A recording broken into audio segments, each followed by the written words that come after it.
Teslas and the like make for good headlines, the reality is that even if every car on the roads today went electric, it wouldn't be enough to curb global emissions to avoid catastrophic climate change. Greenhouse gas emissions from transportation account for about 29% of total U.S. greenhouse gas emissions. So what about the other 71%? Buildings across America burn fossil fuels to operate. What we want to do is make that all electric. Instead of burning oil and gas to give us the energy and electricity we need, we want to do 100% clean energy, all electric. We want to turn buildings into Teslas. Just like a Tesla or an electric vehicle is all electric with no fossil fuels, we want to do that with our buildings. And if we can do it in one building, we can do it in all buildings. And if we do it in all buildings, we'll reduce 30% of U.S. greenhouse gas emissions.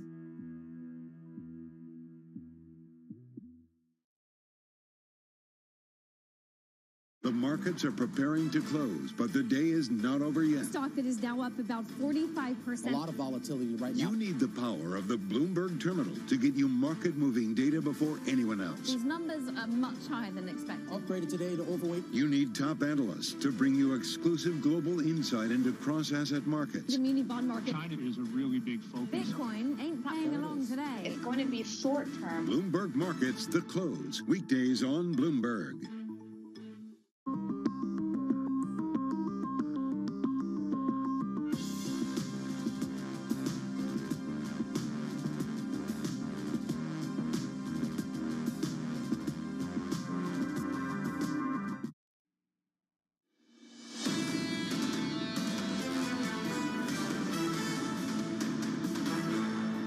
Live from New York City. Year's not over. Got 3 more months of it. A whole quarter and a couple of days.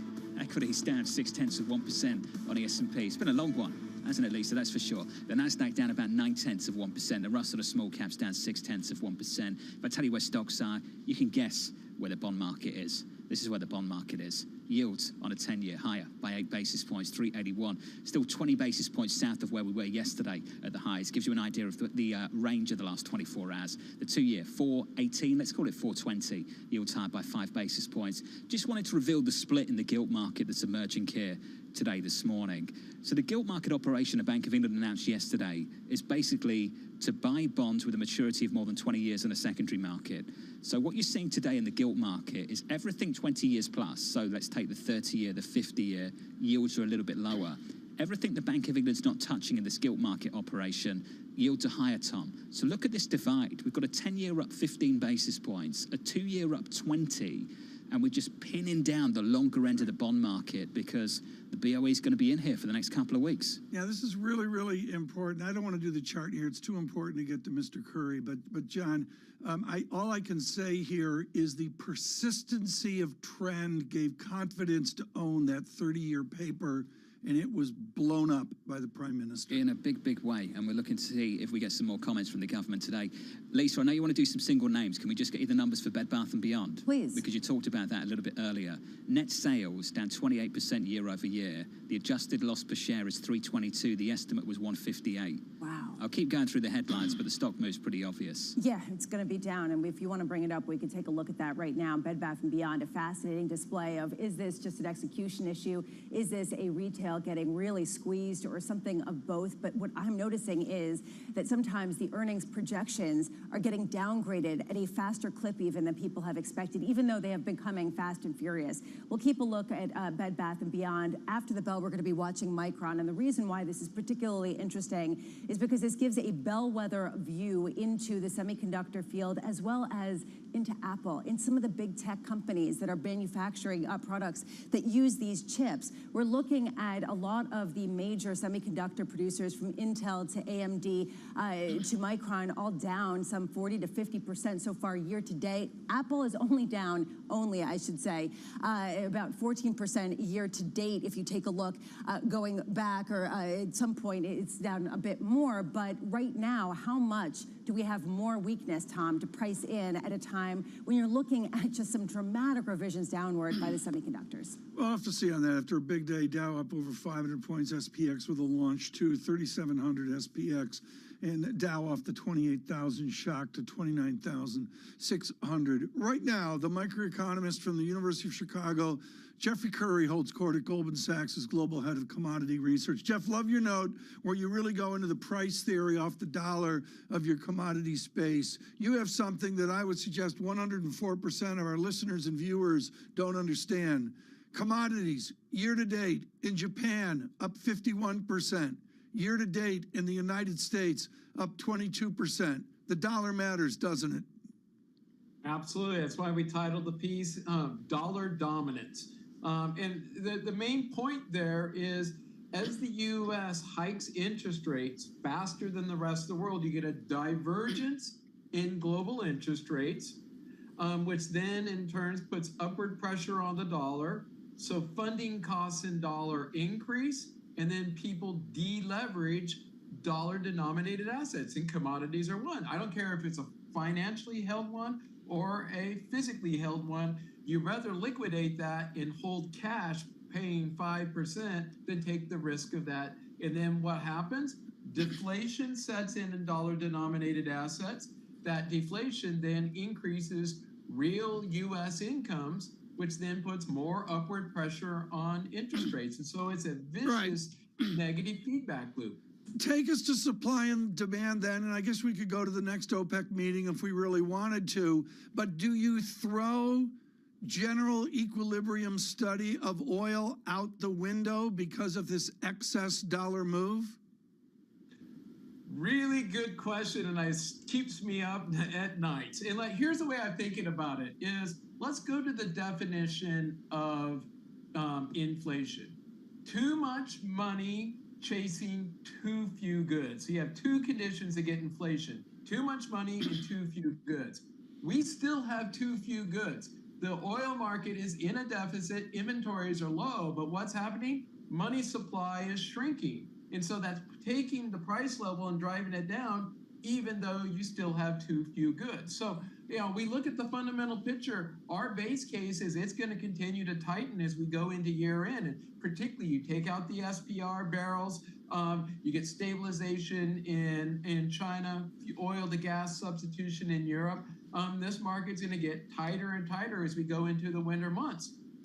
So if we need to see some stability in money supply or in the dollar in terms of thinking about that liquidity issue, then those fundamentals can press higher. But I think right now you need to really separate what's happening on the money supply side and what's happening on the fundamental supply and demand side. One aspect of the story, Jeff, that's gotten a bit lost in the recent turmoil and worry about a recession is possible capacity to produce. And there was a story out today talking about how OPEC Plus may actually cut its production at its next meeting. How much do you expect something like that, not necessarily in response to the price going down, but in response to a lack of capacity to continue to produce at levels that they're doing now? Well, I mean, if they're data dependent, if they're going to cut production, they're doing it because they look at the market being in a surplus, and that's what makes sense. But in terms of thinking about the overall capacity, that should affect longer term prices, which is one of the reasons why we're bullish long dated, long term oil prices. You're out of capacity, which means you have to forward invest. And ultimately, that's what can solve this problem. But to attract that capital, you need higher long-dated prices, which is why in our note we recommended going long-dated oil for precisely that reason. What about natural gas? I know it's a hard pivot because it's a different asset class, but we're seeing a bit of overlap here as Europe faces a winter of discontent where they're flat on their back. Where is the extra margin of supply going to come from for Europe at a time when the U.S. is exporting more than it ever has and is facing some constraints with production there? Well, I think the answer to that is look domestically. You're going to get it through weaker demand. We're bearish European natural gas going into January and February and see it trading below 100 euros per megawatt hour. Why? I like to point out no one ever gets hit by the train they see coming, in the sense that, the disruption happened in August. So you were able to make adjustments by reducing demand, industrial demand destruction, making substitution into other fuels.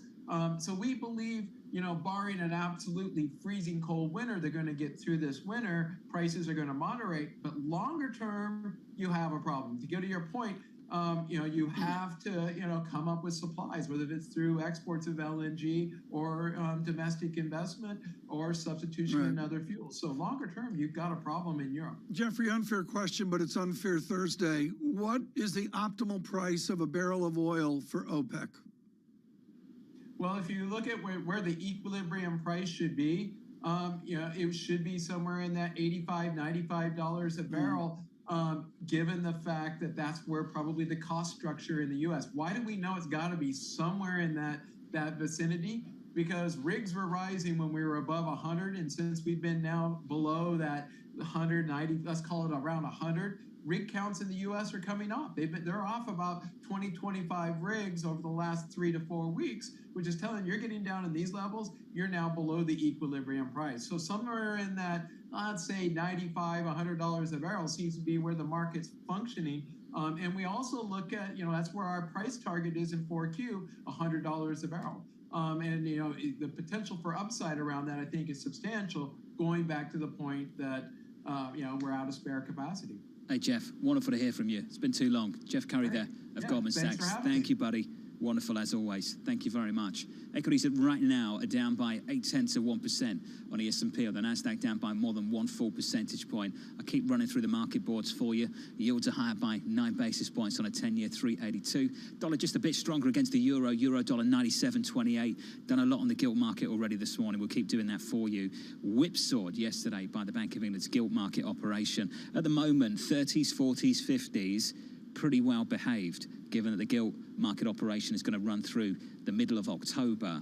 The front end, though, up another 20 basis points, up 21 on 2s, on 10s, up 16. So, Tom, there's a clear divide. I'll keep going back to it. There is a clear divide in the UK bond market between what this Bank of England will touch right now in that operation announced yesterday and what they won't. I think it's an interesting ballet at Bank of England, and they'll be data dependent. We've got all the other fancy media phrases we talk about. John, this is about policy. This is about politics away from the Bank of England, and I'm monitoring very carefully what I see off the British press of Truss's comments today. You know what? She's no, I guess the phrase in a mean spirit would be, you're no Winston Churchill. The fiscal authorities, I don't know what to say. I would say, Tom, are not off the hook here. Yeah. And that was a narrative that came about yesterday because the Bank of England stepped in. They're not. It's targeted. It's 20-year plus. It's time limited. It goes through the middle of October.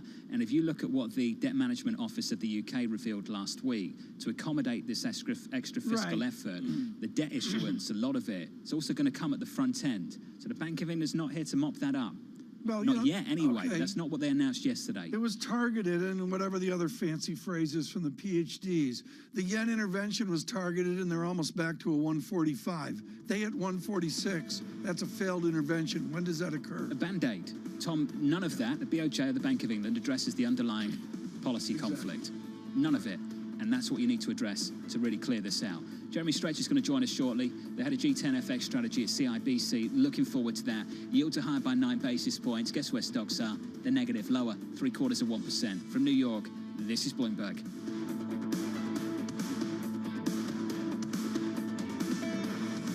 Keeping you up to date with news from around the world with the first word, I'm Lisa Mateo. One of the strongest hurricanes ever to hit the U.S. has now been downgraded to a tropical storm.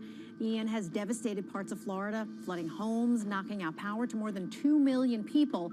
It's expected to be one of the costliest storms ever, causing more than $67 billion in damages and economic losses. The storm is forecast to move across central Florida and emerge over the Atlantic Ocean later today. The U.S. is now seeking ways to encourage British Prime Minister Liz Truss's team to dial back those dramatic tax cuts. Bloomberg's learned that the U.S. Treasury Department is concerned about volatility in financial markets. It's working through the IMF to put pressure on the British government. Another leak has been found on the Nord Stream gas pipelines in the Baltic Sea. That brings a number of ruptures to 4. Now, several governments have called the leaks deliberate and sabotage. The pipelines carry gas from Russia to Europe. They were already out of action, but any hope that the Kremlin might turn gas flows back on have now been crushed. Japan's SoftBank Group has begun laying off employees at its loss-making Vision Fund. Bloomberg's learned it's expected to cut at least 30% of the staff. The Vision Fund unit has about 500 employees. It recently posted a $23 billion loss, with most of that coming from a plunge in valuations of portfolio companies. And over to baseball, Aaron Judge of the New York Yankees hit his 61st home run Wednesday night, and that tied the American League record set by the Yankees' Roger Maris in 1961. Judge's success could help him negotiate a new contract when he becomes a free agent after the season. He reportedly turned down a 7-year, $213 million offer from the Yankees. Global news 24 hours a day on air and on Bloomberg Quick Take, powered by more than 2,700 journalists and analysts. I'm Lisa Mateo. This is Bloomberg.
In the past 2 decades, China has built large infrastructure projects in almost every country in Africa.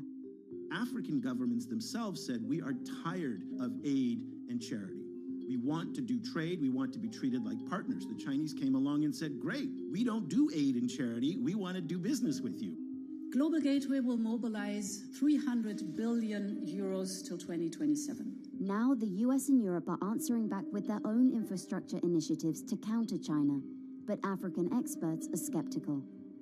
China has been that guy around the corner with, a bouquet of flowers to Africa, the US, Europe and the UK have time and time again said, be careful of the flowers you see out of the window. They have thorns on them.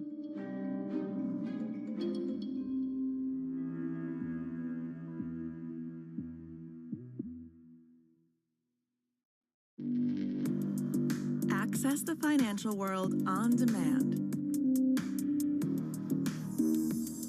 Hear from leading economists, policymakers, and industry experts via live and on-demand webinars, only from Bloomberg. Start exploring to see what's moving the markets. Visit Bloomberg.com/webinars.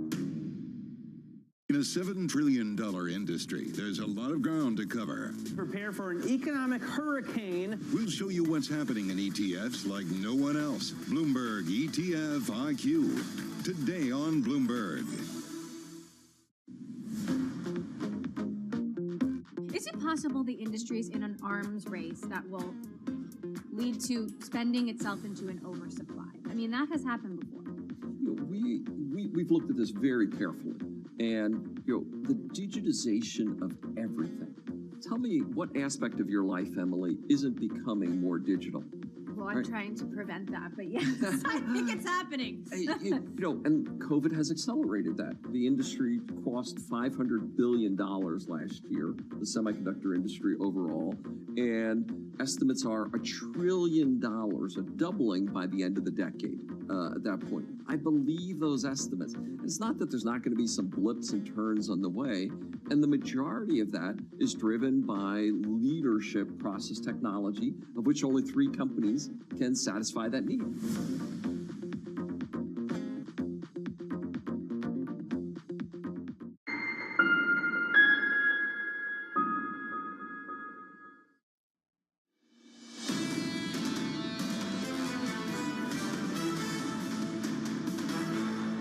What we've done is we've taken decisive action. First of all, to make sure that nobody is paying more than a typical fuel bill of £2,500. That will come in this Saturday. But also to reduce our tax burden, to make sure we grow the economy and also curb inflation. And that's so important. The market putting this government under a lot of pressure. That was Liz Truss, the UK Prime Minister from New York. Good morning. Equities lower by 0.75% on the S&P, down by almost 0.8% on the Nasdaq, down by more than 1 full percentage point. Yields higher by 9 basis points on a 10-year in America. Let's call that 383. The dollar was stronger against the euro, now unchanged. Euro dollar 97.37. I know you'd like to know where sterling is. I can tell you where it was as well. All over the place through the week so far. The low of the week, 103.50. That was Monday morning. The high was 109.16. Where we are presently, Tom, is just short of that level at 108.73. For Global Wall Street, the Launchpad, the Bloomberg screen I use of equities, bonds, currencies, commodities is original today. John and I were talking about this stranger, and I haven't done a Miriam on it, John. Febrile. F-E-B-R-I-L-E. That's what it looks like. It's different today. Symptoms of fever. It's like underlying issues. Ooh, very good, thank you. Tom, yeah. Thank you. Real problem.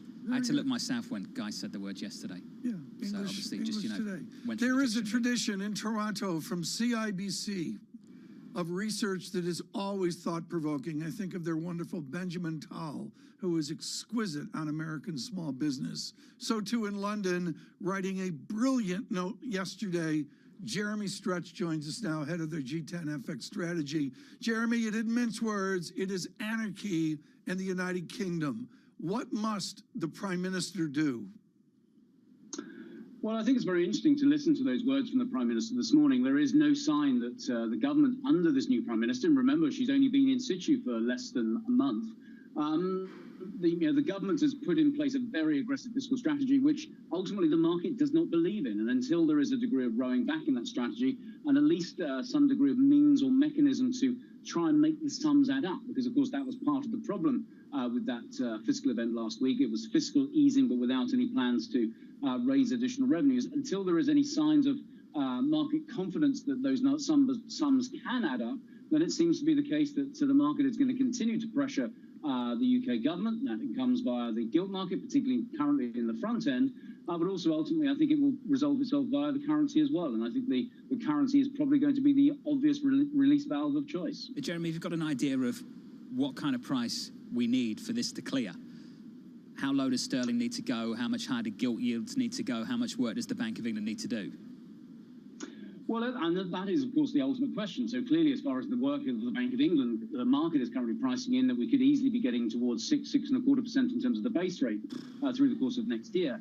I'm not sure that we get to that sort of magnitude. I think if we get to 4.25%, that might be as far as the Bank of England can or should go, because, of course, we're assuming a very substantive downward correction in terms of activity levels next year. Probably growth is probably going to decline by around 1.25%.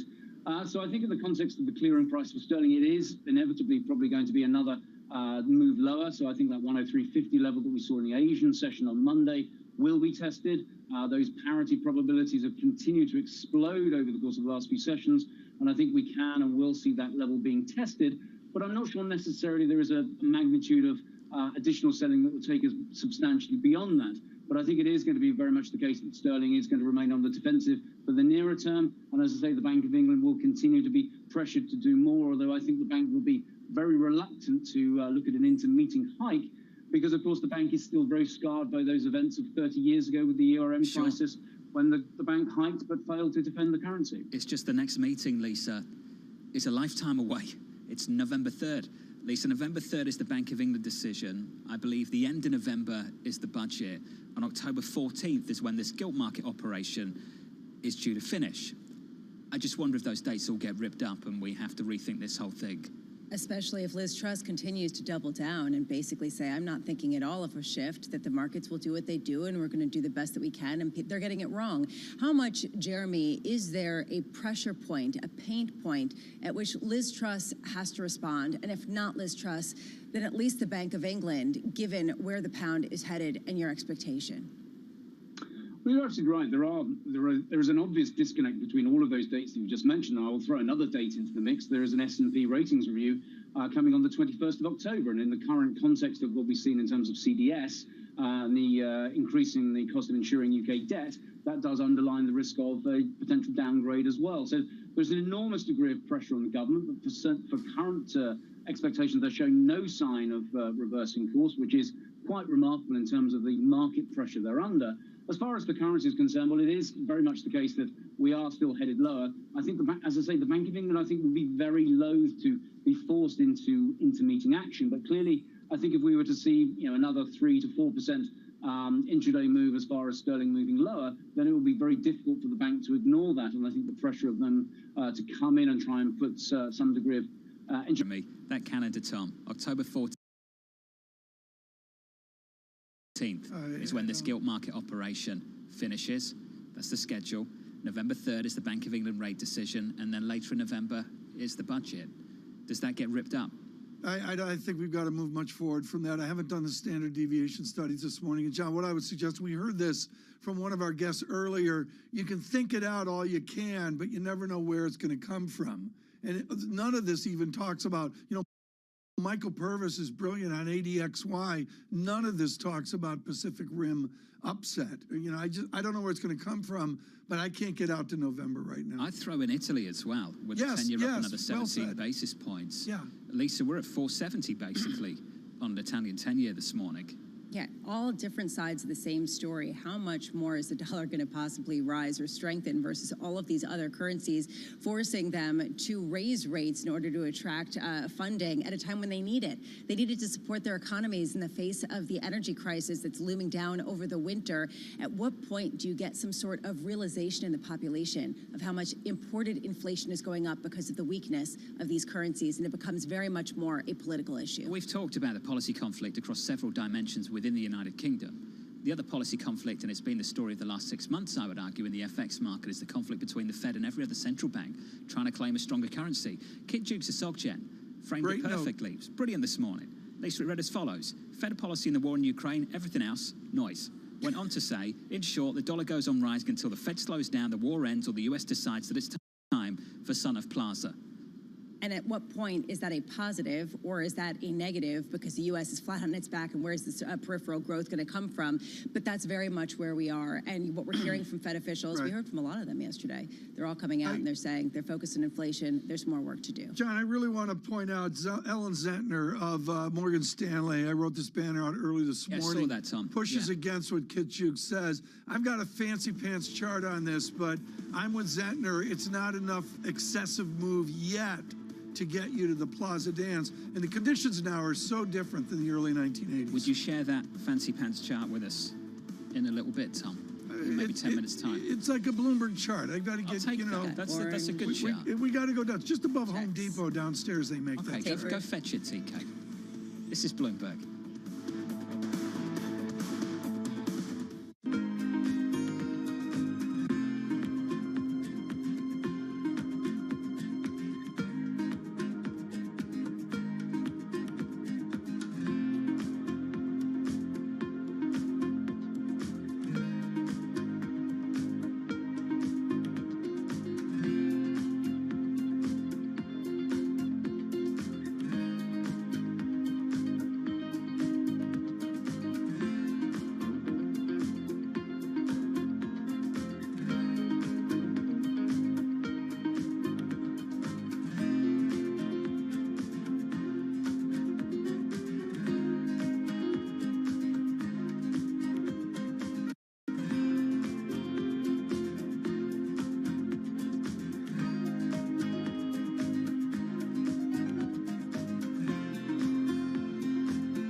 What do you say to the cynics that say, look, it's all nice and fine, but a lot of it is greenwashing, and you're not a good company, you're just a less toxic company than some of the other oil majors? Well, the first thing to say is that, I'm a big believer in we need to put ourselves in other person's shoes in life in general. And so I understand that point of view. And I get that people have that perspective. I don't agree with that, obviously, but I understand where they're coming from. We have an enormous challenge as society, which is to provide the world with reliable, affordable, and clean energy. That's what society wants. That's what society needs. And I believe in my heart that a company like BP is actually one of the few companies in the world who can actually make that happen. We can talk about the things that we're going to grow and over the coming years, and I find it hugely exciting and energizing for our organization. But that's what the world needs, and you simply can't go against the grain of society. You can't defy gravity, and that's why we're making the change that we're making.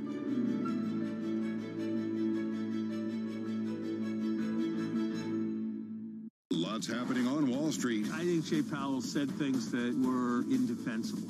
Need to catch up? This is Bloomberg Wall Street Week. I'm David Weston. We've got the information and insights. We think that's the next secular shift. From businesses most influential and instrumental. It's knocking it out of the ballpark. It's a challenging dynamic. This is a level of uncertainty that we haven't had to deal with. Bloomberg Wall Street Week, live Friday with replays all weekend on Bloomberg Television and Radio.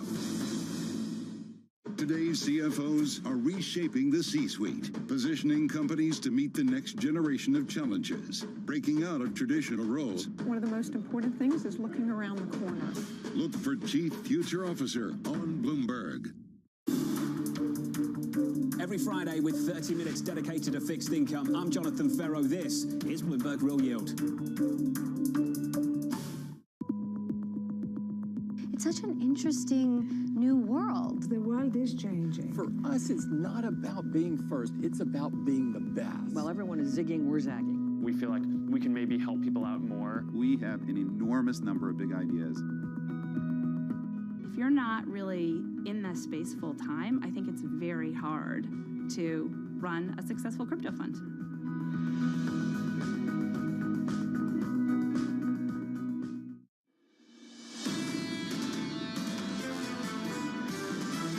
Monetary policy is meant to be boring. Monetary policy is meant to calm nerves. No doubt we are seeing dysfunction in the markets overseas, but at this point, the Fed is primarily focused on those inflation figures. Some stabilization for the markets would be a good thing. Investors are becoming increasingly concerned about, not just the U.S. economic outlook, but the global outlook. The blinking is probably going to start in 2023 when the U.S. Fed cycle, essentially comes to an end.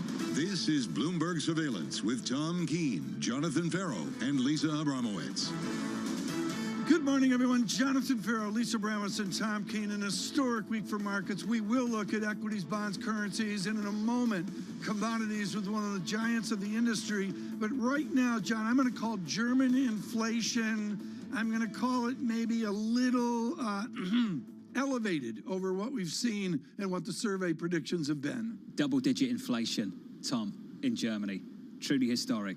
Double-digit inflation in Germany. And put this in the diary. The next ECB meeting, October 27.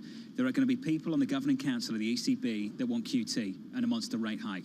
And Tom, we've seen this policy conflict play out between financial stability and monetary policy in the UK in the last 24 hours. Does that play out in Europe in a more pronounced way, with some on the committee pushing harder for more tightening to bring inflation back down? At the same time, you start to see some financial stability risk bubbling away in the bond market. And this is so important, folks, that we follow on from what we did yesterday. Thank you for all the notes from radio and TV over the quality of the guests yesterday. We're going to continue that in this hour. The laureate Michael Spence will join us late in the hour. Just thrilled at that honor. John, I want you to frame right now the political dialogue you hear from Britain this morning. Well, Tom, I don't hear a lot, and that's the issue. There is no backtracking here whatsoever. Policy conflict is the way we're all framing this, and have been for the last month or so, between fiscal authorities who are pushing for growth and monetary authorities who are trying to get inflation lower. But something Mohamed El-Erian talked about yesterday I think is really important. We have a new policy conflict now within the Bank of England between a set of individuals who want policy to attack inflation and bring inflation lower, and another set, perhaps the same, who are very concerned about financial stability. And the question we're asking is whether you can tackle inflation by raising interest rates and address financial stability risk by buying bonds. Can you do both at the same time? Lisa, what I saw yesterday was a defeat of like spread analysis and conventional analysis just down to price. We saw 7 standard deviation move in the long-term gilt Bloomberg index. I mean, it is just about price of bonds, price lower, yields higher. Yeah, and just the whipsaw move. These are markets that are not expected to move like this.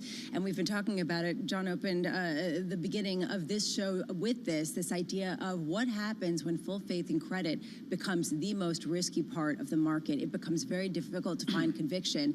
And so even though yesterday you saw the biggest one-day gain on the Bloomberg aggregate index going back to at least 2000, even though you saw those big gains, that is usually what you see in a bear market with very little conviction that will not necessarily be met with the same sort of policy rescue as in the past. Let's go to the data right now to get to Ken Tropin here. John, German 2-year is something I would look at here, a spike up to 1.95%, maybe a bit quiescent given that double-digit inflation. Yields up around the world. On a 10-year in Italy, we're up by 21 basis points now, 471. I think you can round that up to almost 472. That's Italy. On treasuries, we're up by 9 or 10 basis points to 383. The euro's weaker, dollar stronger, 97.23. And in the gilt market, Tom, we've talked about this a few times, a clear divide between the stuff that the Bank of England will buy in the secondary market in the gilt operation announced yesterday and the stuff they won't touch. The 10-year in the UK is up 18 basis points. The 50-year is down by a couple of basis points, and the 30-year is up only 4. This is a great joy right now. He's one of my heroes and also had the joy of working with a guy named John Henry a few years ago. Mr. Henry was what we call a turtle trader based on trend in commodities, coined a few dollars and ended up owning a small baseball team in Boston. And John, there's a soccer team in Liverpool, I think, that's been doing fairly well recently. Over the last few years. Over that would be John Henry. Giving John Henry immense help was Kenneth Tropin. He is the founder, the chairman of Graham Capital. We're thrilled that he could join us this morning. Ken, how do you do trend investment in commodities? A CTA structure, given all the financial instability of the moment? Yeah, well, you know, look, the systems that we use in trend following are pretty long-term in nature. So some of the short-term volatility we're seeing over the last few days, you know, it's going to help us one day, it's going to hurt us another day. Hopefully over some period of weeks and months, it works out pretty successfully. I think it's important to note that Graham does both discretionary trading and systems trading, and they're very different in how they react to short-term market behavior. The short-term market behavior is backed by this concept of hedging. Hedging in 1998 didn't work out because of substantial leverage. Do you detect another shadow, another ghost out there right now that would be like excess leverage in 1998? I'm not just sure it's a leverage issue. I think you have a profound problem, which is that central banks for 11 or 12 years between 2009 post-financial crisis and 2021 had globally coordinated easy monetary policy. Now we have a very, very inflationary reaction to 12 years of very, very easy policy, and it is a very difficult spot they're in to try and get a control on inflation in an environment where the market's used to easy monetary policy. And you can see some of this volatility is really a reaction function to that problem that central banks are having. And Ken, you called this volatility, at least in the short term, crazy, the technical word for it, in some of your written statements. I'm wondering, given the crazy volatility, if there is a trade to put on where the safety is, or is it just in cash and pile it up and sit there and wait? You know, look, there's a lot to do in the markets. And it's kind of interesting being at the helm of a hedge fund that both is in discretionary trading, which involves a lot of shorter term reaction on the part of our traders, and our systems are so long-term in nature. But for example, after yesterday's move, where we saw unprecedented, price volatility, and particularly in UK fixed income, but in global fixed income, most of our traders sort of cleared the books and decided to step aside. And I kind of like that in a trader, where they don't have a hero mentality, they have a survivor mentality. On the other hand, our systems, which are long-term, they kind of ignored the volatility yesterday. We gradually reduce positions as markets get more volatile. We sometimes will increase them when markets get less volatile, but the reaction function is pretty slow. Ken, given the fact that your traders stepped away, and they were not alone, a lot of traders have stepped away, the trading volumes are getting thinner. The liquidity is getting less and less, even in some of the most liquid instruments in the world. How concerned does that make you to the point of financial stability? Well, it's something we focus on every day at Graham. We have a risk committee that meets every morning. We have since 2007. And one of the things we focus on is what's happening in liquidity and how has it changed since the last period? And is there a problem spot for any of the positions we might have on? And we want to be the first to get out, not the last to get out, because that's always when you have a problem from a trader's perspective. And so, yeah, I think liquidity is down. It's not evaporated. There's plenty of liquidity in most of the big markets, but it's something you really have to keep an eye on. Ken, I want to go back to, you know, what John Henry and you and Monroe Trout and others invented. And it was a time when there was an actual Sharpe ratio, an actual risk-free rate. And of course, that all went away. It evaporated in this era. Nassim Taleb mentions that the gravity has come back to our physics. Do you shift what you're doing now because finally we've got a real rate? Finally, we've got a risk-free rate? Finally, we have gravity? Well, I think the most important thing to look at is that we have significant inflation, and significant inflation means that central banks have to respond, and that creates trading opportunity. That's the way I think about it. Sure, we're generating on Fed funds significant income, whereas a year ago there was none, right? I think the most interesting comparison I can give you is if you look at the performance of equities from 2009 to 2021, there was it was sort of a golden period for beta investing, right? You had plus 10% average annual returns for stocks at least, at a time where risk-free rates were almost zero.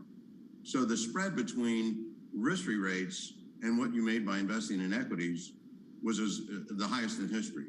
Now in an inflationary world where risk-free rates are rising and equities are having a tough time, that relationship's flipped on its head.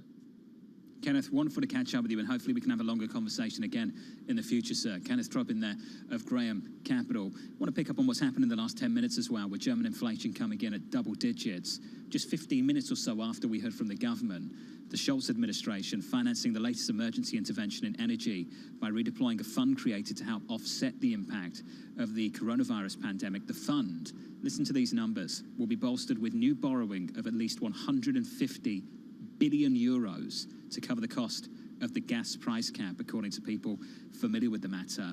Yields on a 10-year lease are at 2.27 in Germany right now, up 15 basis points on a session.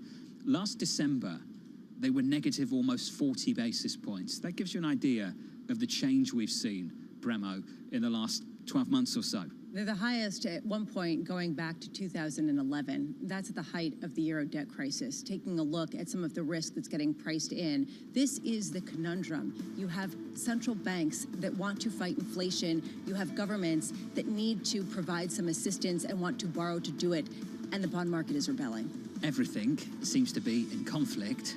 When in the pandemic, everything was supporting each other. What a time in this market. Equities down 1% on the S&P. Triple leverage cash. You're doing all right, aren't you? You're so happy this year, I know you Every are. day, I know, just gets better and better. Like You're getting a lot of inflows, TK. I'm almost double digit. I'm not there yet. Close the fund now. Like, before I take my fee, I'm 7%. You sacked the marketing team. You're not raising fresh capital. Triple leverage cash, I do a 2 and 20 split. This is Bloomberg. Keeping you up to date with news from around the world with the first word, I'm Lisa Mateo. Florida is assessing the damage from one of the most powerful and costliest hurricanes in U.S. history. Ian has been downgraded to a tropical storm. Now it's expected to keep battering the state with winds and torrential rains before moving out into the Atlantic Ocean and from there into Georgia and the Carolinas. An estimated 2.5 million homes and businesses are without power. Russia's President Vladimir Putin is pushing ahead with the annexation of the parts of Ukraine that its troops control after sham elections. That puts the Kremlin on another collision course with the U.S. and its allies. Russia will sign treaties to absorb the 4 regions at a ceremony on Friday. Another leak has been found on the Nord Stream gas pipeline in the Baltic Sea, and that brings the total number of ruptures to 4. Several governments have called the leaks deliberate and sabotage. The pipelines carry gas from Russia to Europe. They were already out of action, but any hope that the Kremlin might turn gas flows back on have now been crushed. Well, Porsche has gone public. Shares of the sports car maker began trading today after Europe's largest IPO in a decade. Parent Volkswagen raised more than $9 billion, pricing the stock at the top end of the initial range. The offering valued Porsche at $73 billion. Global news 24 hours a day on air and on Bloomberg Quick Take, powered by more than 2,700 journalists and analysts in more than 120 countries. I'm Lisa Mateo. This is Bloomberg.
Apple's delaying its next major iPad software update, iPadOS 16, by about a month from September to October.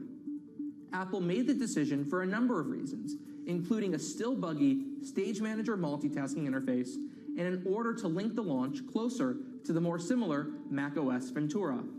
Still, it's an unusual move. Since shifting the launches to the fall in 2011, Apple has released its new iPhone and iPad software updates simultaneously each year around September. By staggering the releases, users may find some issues around compatibility with cross-device features like retracting and editing messages in iMessage, the new shared iCloud photo library, and the new feature for transferring FaceTime calls between iPhones and iPads. It will also make it a bit harder for developers to launch apps that run on both the iPad and iPhone that require new APIs and features found across iPadOS 16 and iOS 16. Regardless, it was still, of course, the right move. Stage Manager on iPadOS 16 is still quite buggy. I don't find it particularly intuitive, and it's not compatible with most iPads and many third-party apps on the App Store. The feature clearly needs some more polish. And complaints from consumers about Stage Manager will now no longer probably overshadow the earlier launch of the iPhone 14. I'm Kaylee Lines. And I'm Damian Sassower. Join us each week on our brand new show, The Lineup. If you're betting on the Mets, it's a pretty good return. We'll cover the latest trends in sports betting, the hottest matchups, shifting spreads, and the data you can't find anywhere else. It is crazy how much the money line has changed from the preseason to now. Plus, expert insights from special guests. The Eagles got a gem on their hands. I hate to say it because they're in the NFC East with the Giants. Odds are it'll be your favorite way to stay in the game. Catch The Lineup Fridays and Saturdays only on Bloomberg. On the David Rubenstein Show, peer-to-peer conversations, I uncover the untold stories of the world's most successful leaders. Watch Wednesdays on Bloomberg Television. Bloomberg has enhanced search on the terminal to deliver what you need when you need it. Now, you can simply type phrases in everyday English in the command line. Compare financials. Find people. Analyze markets. You can enter phrases or ask questions. What do you want to know today? Ask Ask a question or visit SearchGo to find answers now.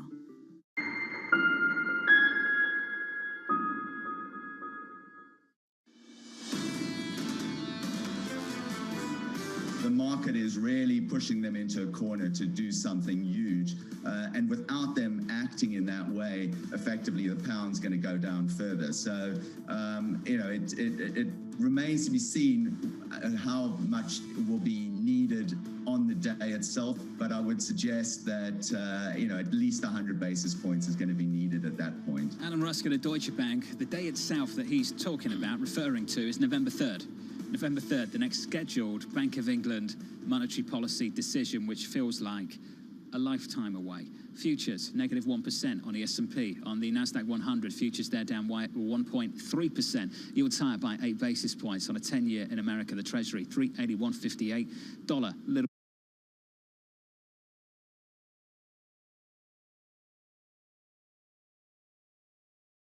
stronger. Euro, bit weaker. Euro dollar, 97.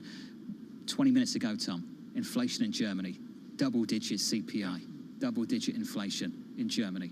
And just one of the events there, but shows the data dependency becoming data reality. And that's what Madame Lagarde will face here in the coming days and weeks. We spoke to him in London, which seems ages ago, given all this financial turmoil, but joining us again with just wonderful critical thinking skills across economics and finance. From Bank of New York Mellon, Jeffrey Yu joins us this morning. Jeff, thank you so much for taking time with us today. You have studied as a student at LSE, I believe it was, Black Wednesday in 1992. And the theater is that market participants can corner a market, as George Soros and others did back then. Can the markets corner the Prime Minister of the United Kingdom? Well, they're certainly trying to do that within the currency market at this point. But the Bank of England is providing some relief. You look at the Bank of England's reserves this time around, they're not even going to try with a pound, right? Some Central Eastern European countries have more than the BOE at this point, but they can get into the gilt market, which is something much more within their control. And it's a market that now that they're on one side, it seems like the rest of the market doesn't want to be on the other side of. Jeff, this is a Band-Aid, and the Band-Aid gets ripped off again on October 14th. Jeff, what do things look like by the time we get to October 14th? October 14th is a lifetime away. Monday is the immediate risk, because now it appears the Chancellor does have backing of the Prime Minister. We head into Tory party conference, that speaking slot, 4 p.m. UK time. Is he, when speaking to the base, really going to double down on the tax cuts and everything else that's been announced? This is the Tory party conference. I think he's actually going to go for that, and that's going to be the next risk event. 14th, you can forget about that. It's really Monday that matters now. So do you think that 14th, that day in the diary, just gets scrubbed, Jeff, and this operation has to continue for a whole lot longer?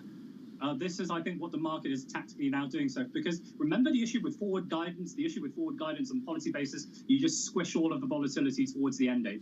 Exactly the same thing happening right now. You're going to squish all of the potential gilt market volatility towards the 14th. And when they look at swaption vol, when they look at some of the leading indicators, the BOE could realize that without changes on the fiscal side of things, they're going to be facing with the same problem. So I do expect this to extend, of course, pending decisions from number 11. Jeff, how is this not basically just financing through monetary support the deficit and the financial plans of Liz Truss? So size matters first. The initial allocations are relatively small, and the BOE have gone to great pains to stress this came from the FPC. This is a financial stability argument. This is something that's time limited, quantum limited, but if it gets extended, if the quantity becomes more extended as well, then I think markets can see through this easily. But again, they're not going to attack via the gilt market. They're going to go through sterling. But it raises an issue, and we've been talking about it all morning, this conflict between trying to lower inflation and combating financial stability. Mohamed El-Arian, in conversation with John, was talking about this very point. Are we looking at inflation that's going to be much higher for much longer because there is an unwillingness to allow markets to just completely grind to a halt, which could be the consequence of some of the rate hikes that are getting projected?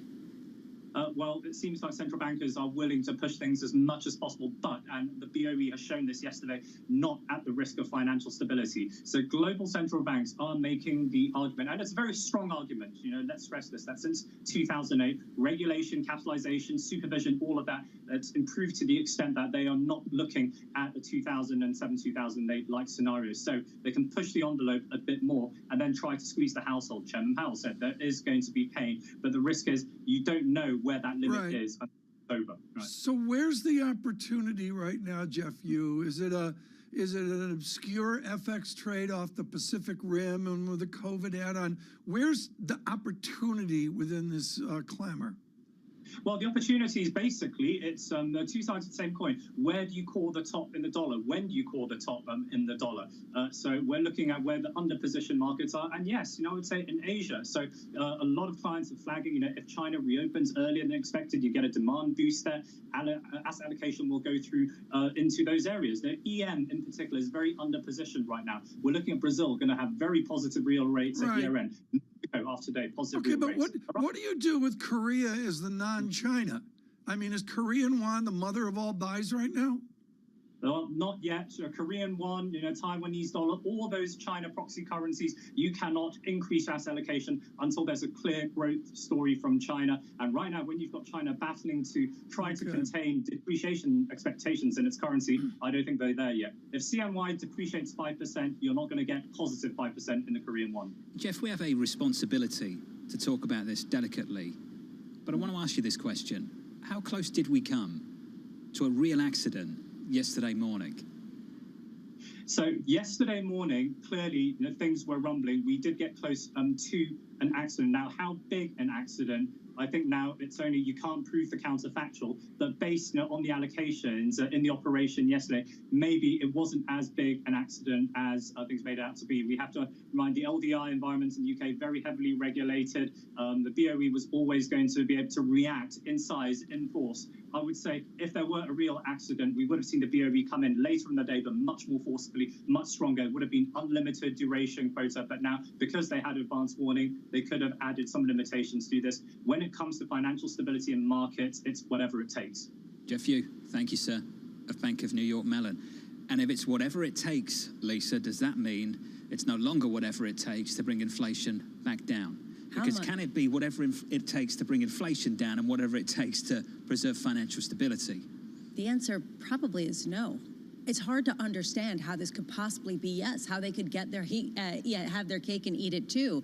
How much is this going to work in contrast with each other if they want to fight inflation but aren't willing to allow the market to do what it does as it raises rates? And then we get basically them backing away, and then yields have to go up at the long end because you've got inflation expectations over the longer term that have to logically go up. They struggle to normalize here, Tom, to find this new equilibrium without central bank distortion. It is going to be so hard. And this was one of those fractures, a big fracture, I would argue, along that effort. John, I'm going to go back to the boring thing I've said on and on.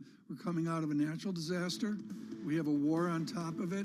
And the simple solution, think of Greece a couple years ago.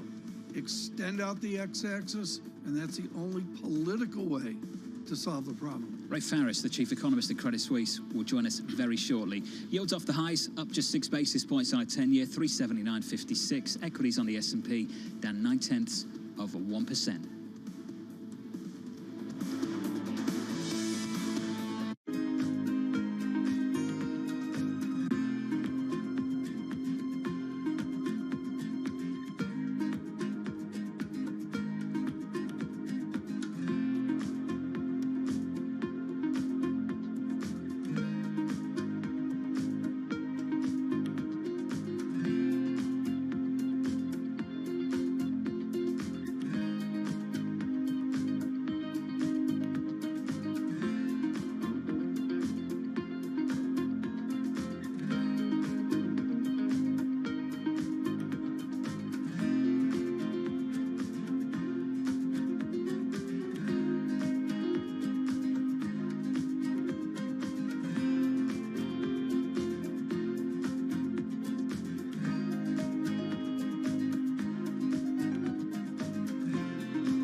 Markets are preparing to close, but the day is not over yet. Stock that is now up about 45%. A lot of volatility right now. You need the power of the Bloomberg terminal to get you market-moving data before anyone else. These numbers are much higher than expected. Upgraded today to overweight. You need top analysts to bring you exclusive global insight into cross-asset markets. The muni bond market. China is a really big focus. Bitcoin ain't playing along today. It's going to be short-term. Bloomberg Markets, The Close, weekdays on Bloomberg. Steve's ability on the course may not be etched into any record books, but following him around, it's clear that it's not for lack of trying. Jeez. We were constantly hustling behind him as he caught up with executives in the portfolio companies and reminisced with former and current players. He's a day trader. He taught himself, self-made day trader. Yeah. And so he's on the bus after a game in New England, and he's day trading on the bus, and Bill Belichick sees him and cuts him on the spot. You know, in many ways, it's convention, right, of the people that I don't see maybe once a year. And so it's kind of all come together. My firm, our charity, fundraising efforts, and then the friends that are around. My dad and my brother, it all happens right there as a confluence of all these parts of my life that have found its common center.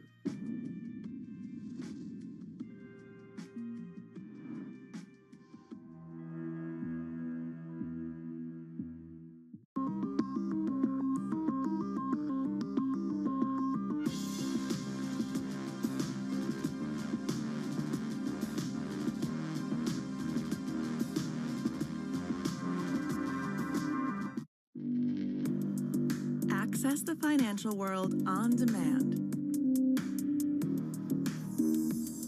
Hear from leading economists, policymakers, and industry experts via live and on-demand webinars, only from Bloomberg. Start exploring to see what's moving the markets. Visit Bloomberg.com/webinars.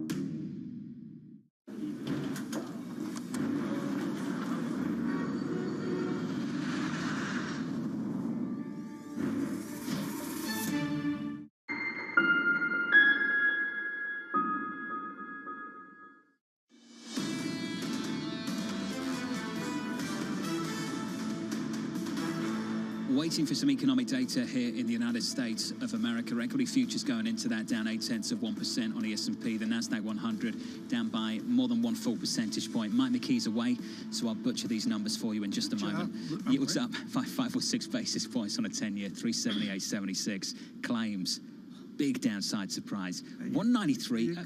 Can we sit on that? Yes, please. 193K. The economy's terrible. Was 215. Lisa, your thoughts at 193 on jobless claims in America? This is not what the Fed wants to see. It's great for the employment picture for the United States because it seems like very few people, possibly one of the fewest reads ever in terms of filings for new employment claims and to get unemployment benefits. But this does seem to be moving in the opposite direction from a Fed that wants to see a tightening labor market, that wants to see employers having an easier time hiring people and not having to fork over such high wages. Amazon, by the way, just raised their minimum wage yet again to attract people even as margins are getting squeezed. Not the picture necessarily this central bank wants to see. Personal consumption decent as well, Tom, relative to the expectation for the second quarter, 1.5%. Yeah. So the extra read we just got comes in at 2%.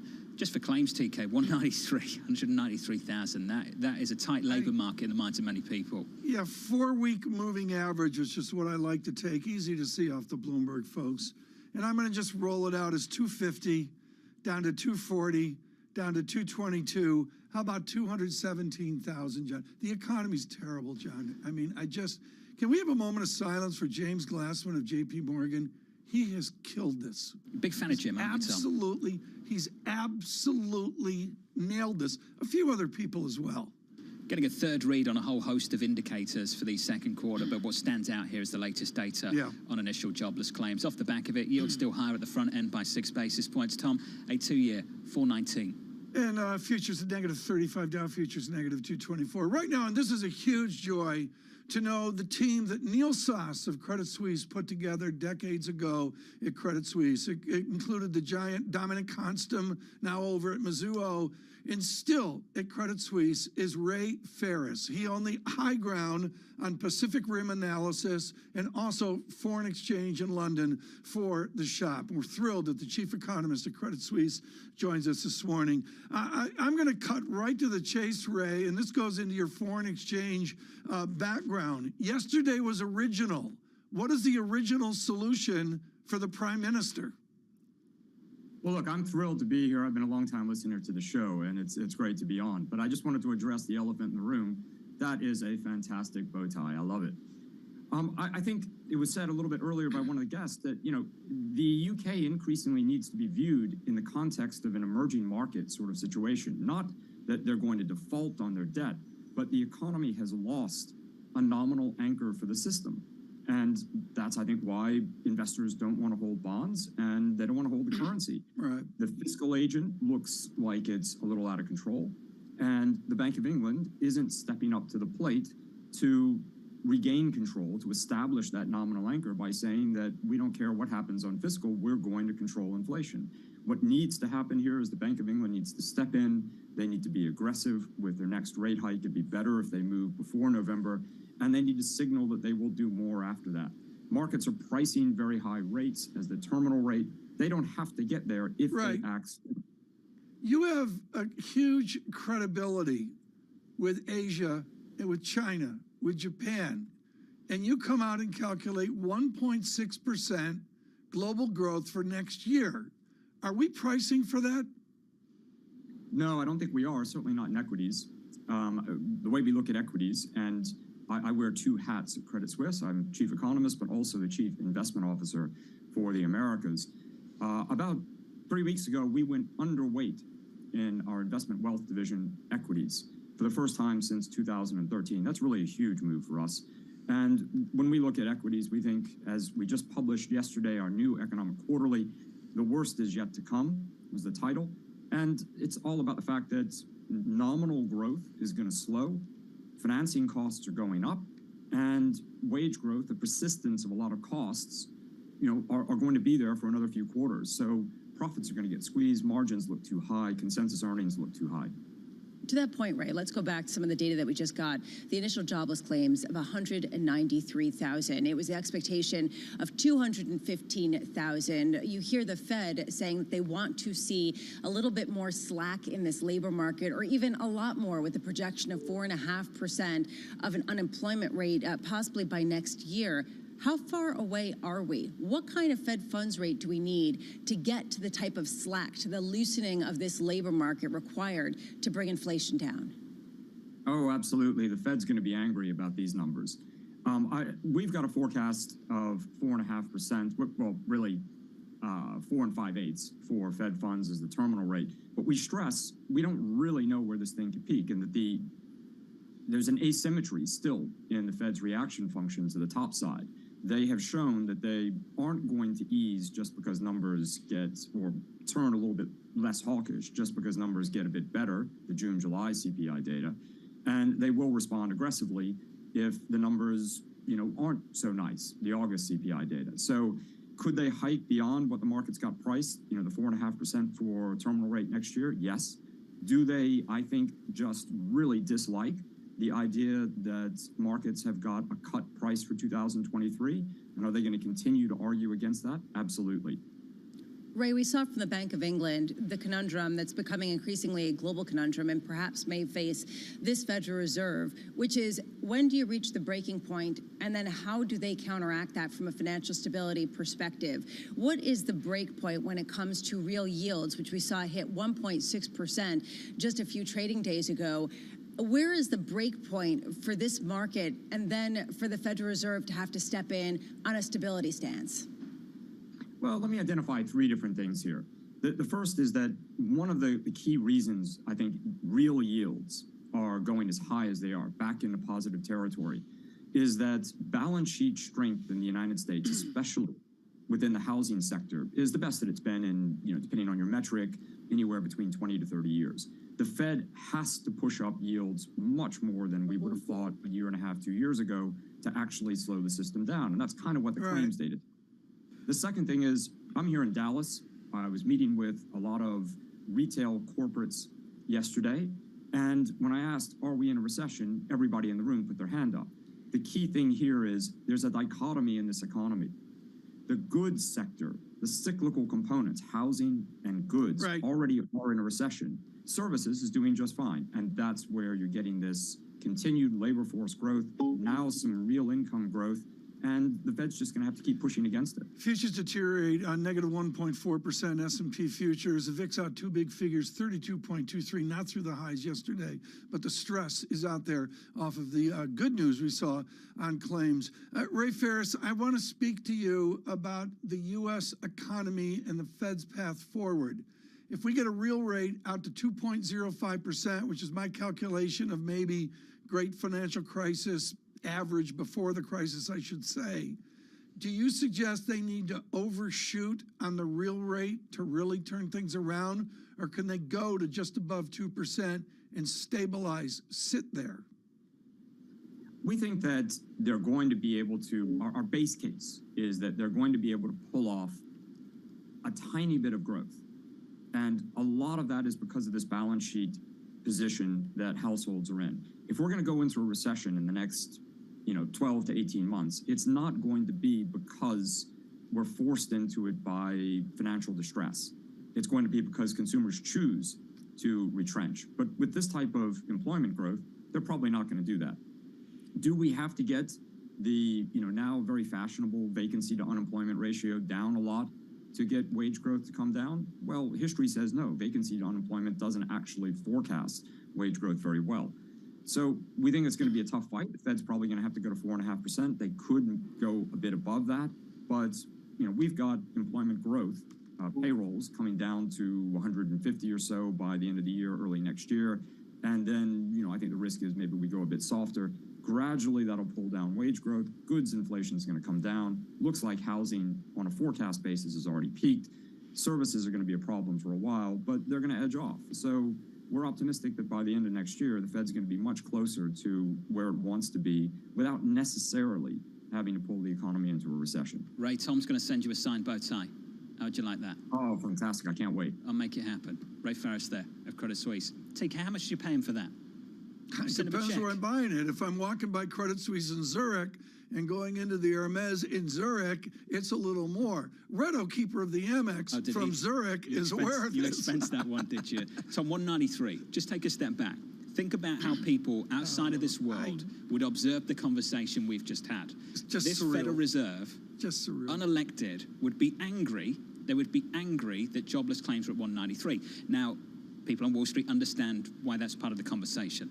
But can you imagine, Tom, for the rest of the electorate who aren't familiar with this conversation, and they hear Senator Warren say things like this Fed is trying to push us into a recession. This one is a really hard thing for this Fed to communicate, and I'll keep going back to this. How does the Fed, once these numbers turn the other way, communicate to people that this is the price we have to pay to get inflation lower, and this is something we need to do? I think Warren is onto something here. When I met Elizabeth Warren, John, the first time, nobody knew who she was. She's an arch expert on bankruptcy law in America. She's the real deal. And people criticize her when she comes over to economics, when she comes over maybe to centrist politics. But the answer is she's dead on the pulse of America. Wait a minute. We want to increase the unemployment rate? Really? That's a hard thing to process, Lisa. And politically going into the midterms, I think we're going to hear a lot more of this, aren't we? Well, especially if you end up with a situation where the Fed explains that this is the reason they have to hike even more because it's not moving in the direction they want to see. So if the Fed's angry with these numbers, do you know who's angrier?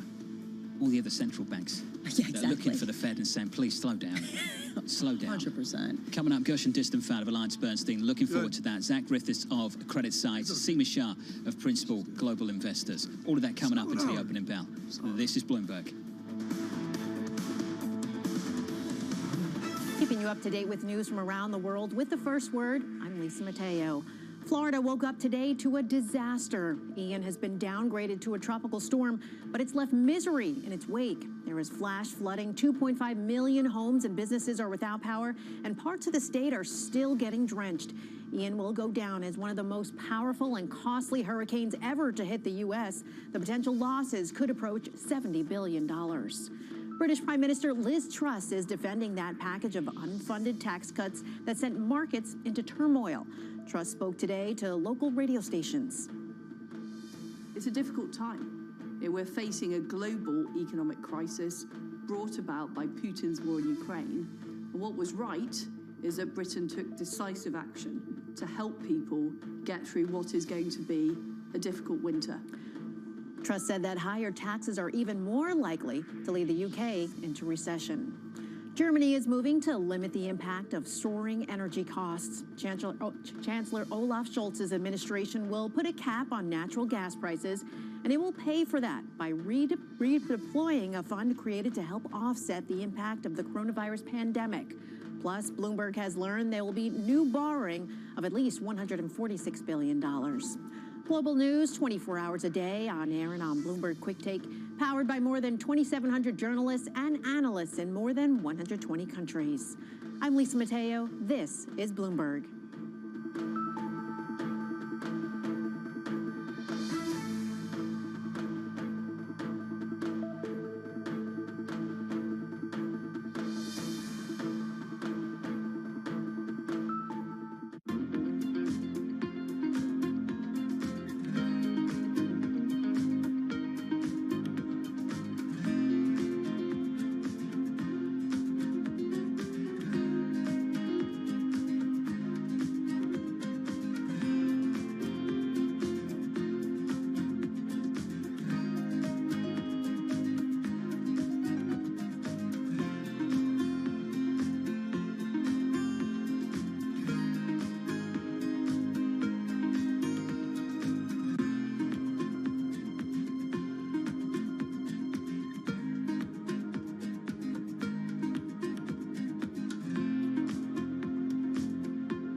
Today, what are the biggest challenges for General Dynamics and what are the biggest opportunities?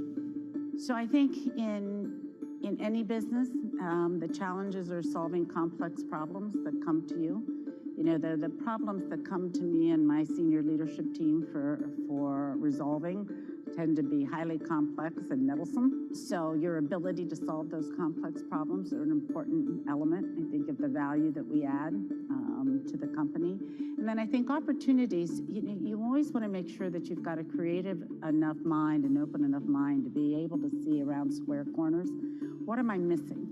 You know, the why questions are really powerful. Why are we not doing this, or why are we doing this? I ask those questions a lot, and in the answers, you can sometimes tease out some real opportunities, some hidden things. But thinking creatively about opportunities and problems is really important. And what about the industry generally? Do you think they have big challenges now as the defense budget probably comes down a bit? So I think that we are all responsible, and we have an obligation to find the latest and best technologies that we can for our customers and deliver them in the most cost-effective manner we can. And I think that that's a challenge and an opportunity for all of the big defense companies.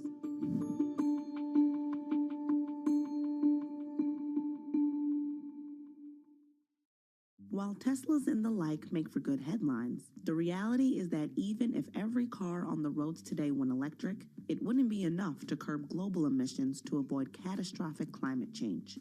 Greenhouse gas emissions from transportation account for about 29% of total U.S. greenhouse gas emissions. So what about the other 71%? Buildings across America burn fossil fuels to operate. What we want to do is make that all electric. Instead of burning oil and gas to give us the energy and electricity we need, we want to do 100% clean energy, all electric. We want to turn buildings into Teslas. Just like a Tesla or an electric vehicle is all electric with no fossil fuels, we want to do that with our buildings. And if we can do it in one building, we can do it in all buildings. And if we do it in all buildings, we'll reduce 30% of U.S. greenhouse gas emissions.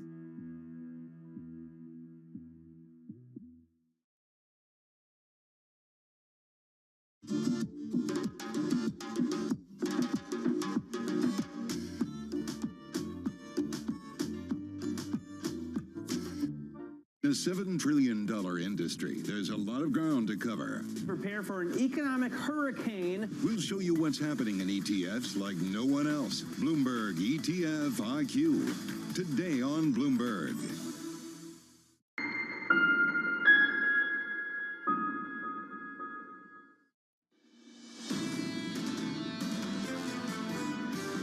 Of the UK debt is inflation linked, and that's something that's very different to any other market around the world. So the BOE really needs to keep a hawkish eye on inflation and in controlling inflation. And it's not just in order to generate price stability, it's actually also to control their debt costs.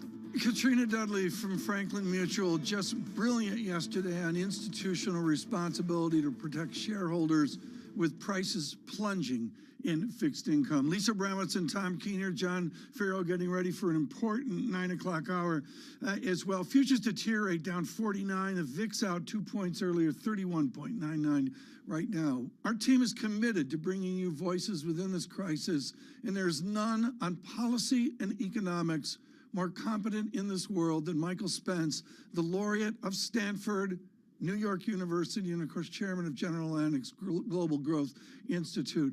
Professor Spence, thank you so much for joining us this morning. I want to go to another time and place in your youth when you were studying with John Hicks long ago.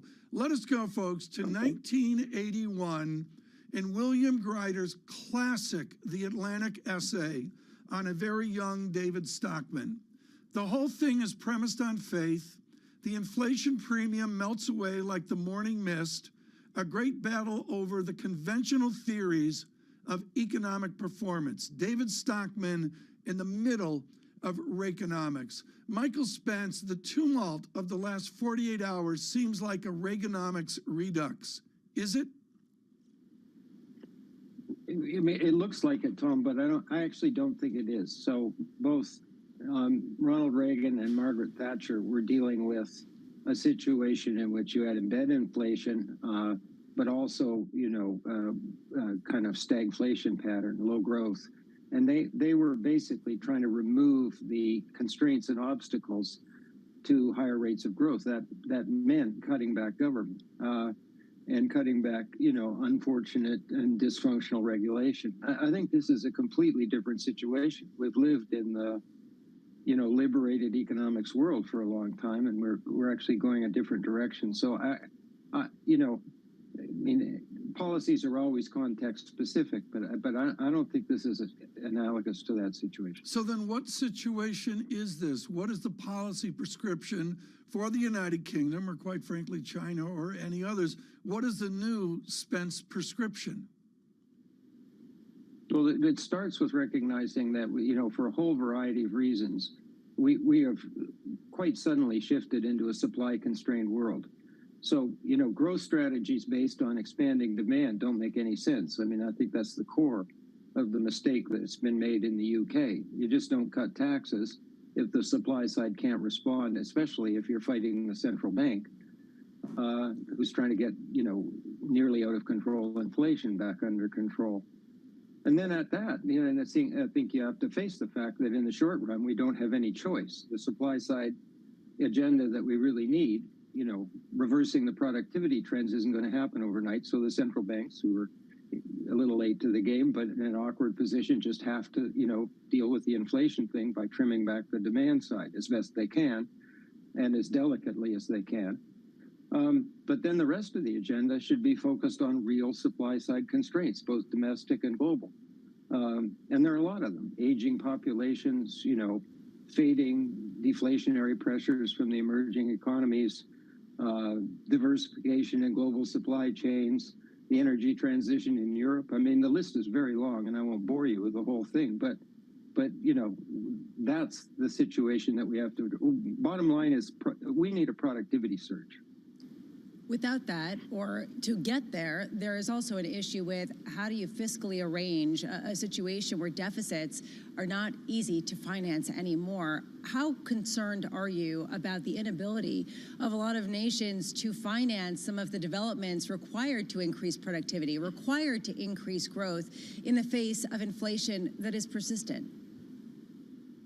I'm very worried. I mean, one of the other sort of constraints that you talked about before, Lisa, was the rising levels of sovereign debt.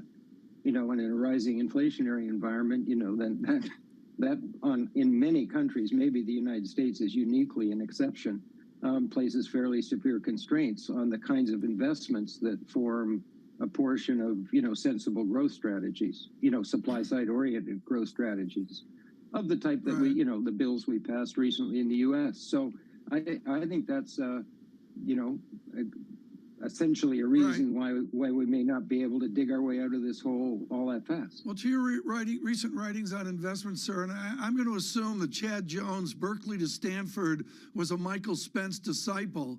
He's got the definitive book on post-solo productivity, and that's all great. But the answer is we need capital deepening. How do we do that? Well, I mean, you make.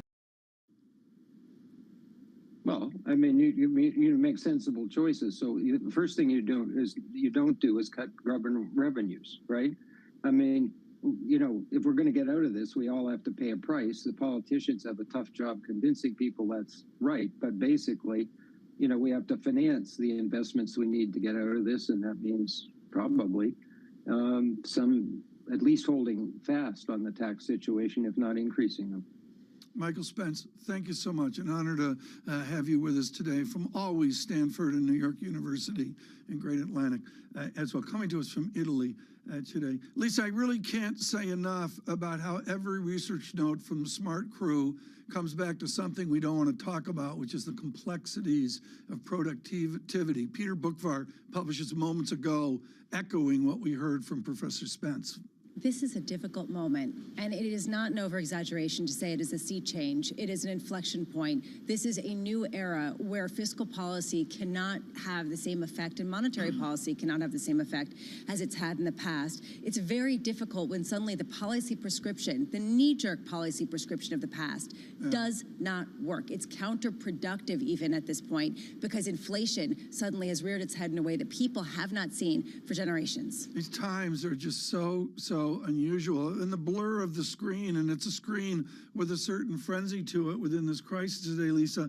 I continue to go to pound sterling, 108.80, a little bit of a lift of pound in the last 20 minutes. Not that that matters, but that's my observation. And how much is this a dollar story? We've been talking about this, right? People pointing fingers at the UK's policy prescription on the political side as the culprit behind this. How much are they really leading the way in terms of what other governments can expect, perhaps in a more extreme version? But if you're trying to juice growth, it is not easy to do so. It is not cheap, and that is the reason why Michael Spence was saying he's very concerned that we're not going to dig our way out of this hole for quite a while, which kind of goes to the whole lost decade of profits kind of question. Well, then I'll say 20 minutes earlier this morning, a research note from Ellen Zentner suggesting at Morgan Stanley we are distant from dollar excess in a plaza-like accord, and Kit Jukes at the same time saying son of plazas here, Lisa. I mean, that's a kind of tension that's out there. And right now the administration of President Biden has come out and said, there's no need, because right now the strong dollar is helping bring down inflation. So what's the real motivation there to offset that? Claims stun and show a fully employed America, I believe. Futures at -46. A VIX was out two figures, 31.92. Stay with us on radio and television. This is Bloomberg.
the past 2 decades, China has built large infrastructure projects in almost every country in Africa. African governments themselves said, we are tired of aid and charity. We want to do trade. We want to be treated like partners. The Chinese came along and said, great, we don't do aid and charity. We want to do business with you. Global Gateway will mobilize 300 billion euros till 2027. Now the US and Europe are answering back with their own infrastructure initiatives to counter China, but African experts are skeptical. China has been that guy around the corner with, a bouquet of flowers to Africa, the US, Europe and the UK have time and time again said, be careful of the flowers you see out of the window, they have thorns on them.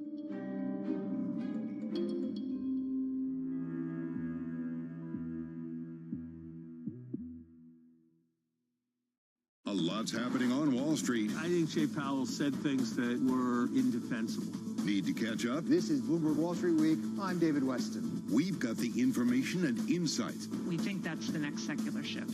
from businesses most influential and instrumental. It's knocking it out of the ballpark. It's a challenging dynamic. This is a level of uncertainty that we haven't had to deal with. Bloomberg Wall Street Week, live Friday with replays all weekend on Bloomberg Television and Radio.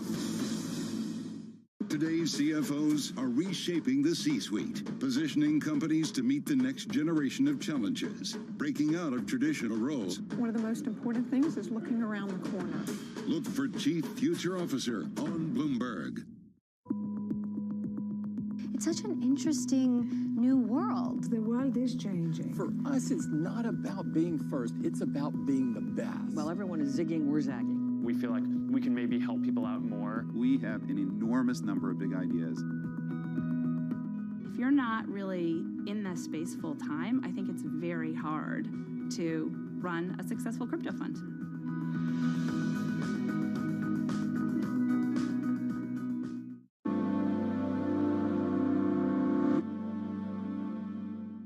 We've got another 3 months of this, live from New York City this morning. Good morning, good morning. This equity market down and down hard. The countdown to the open starts right now. Everything you need to get set for the start of U.S. trading. This is Bloomberg, The Open, with Jonathan Farrow.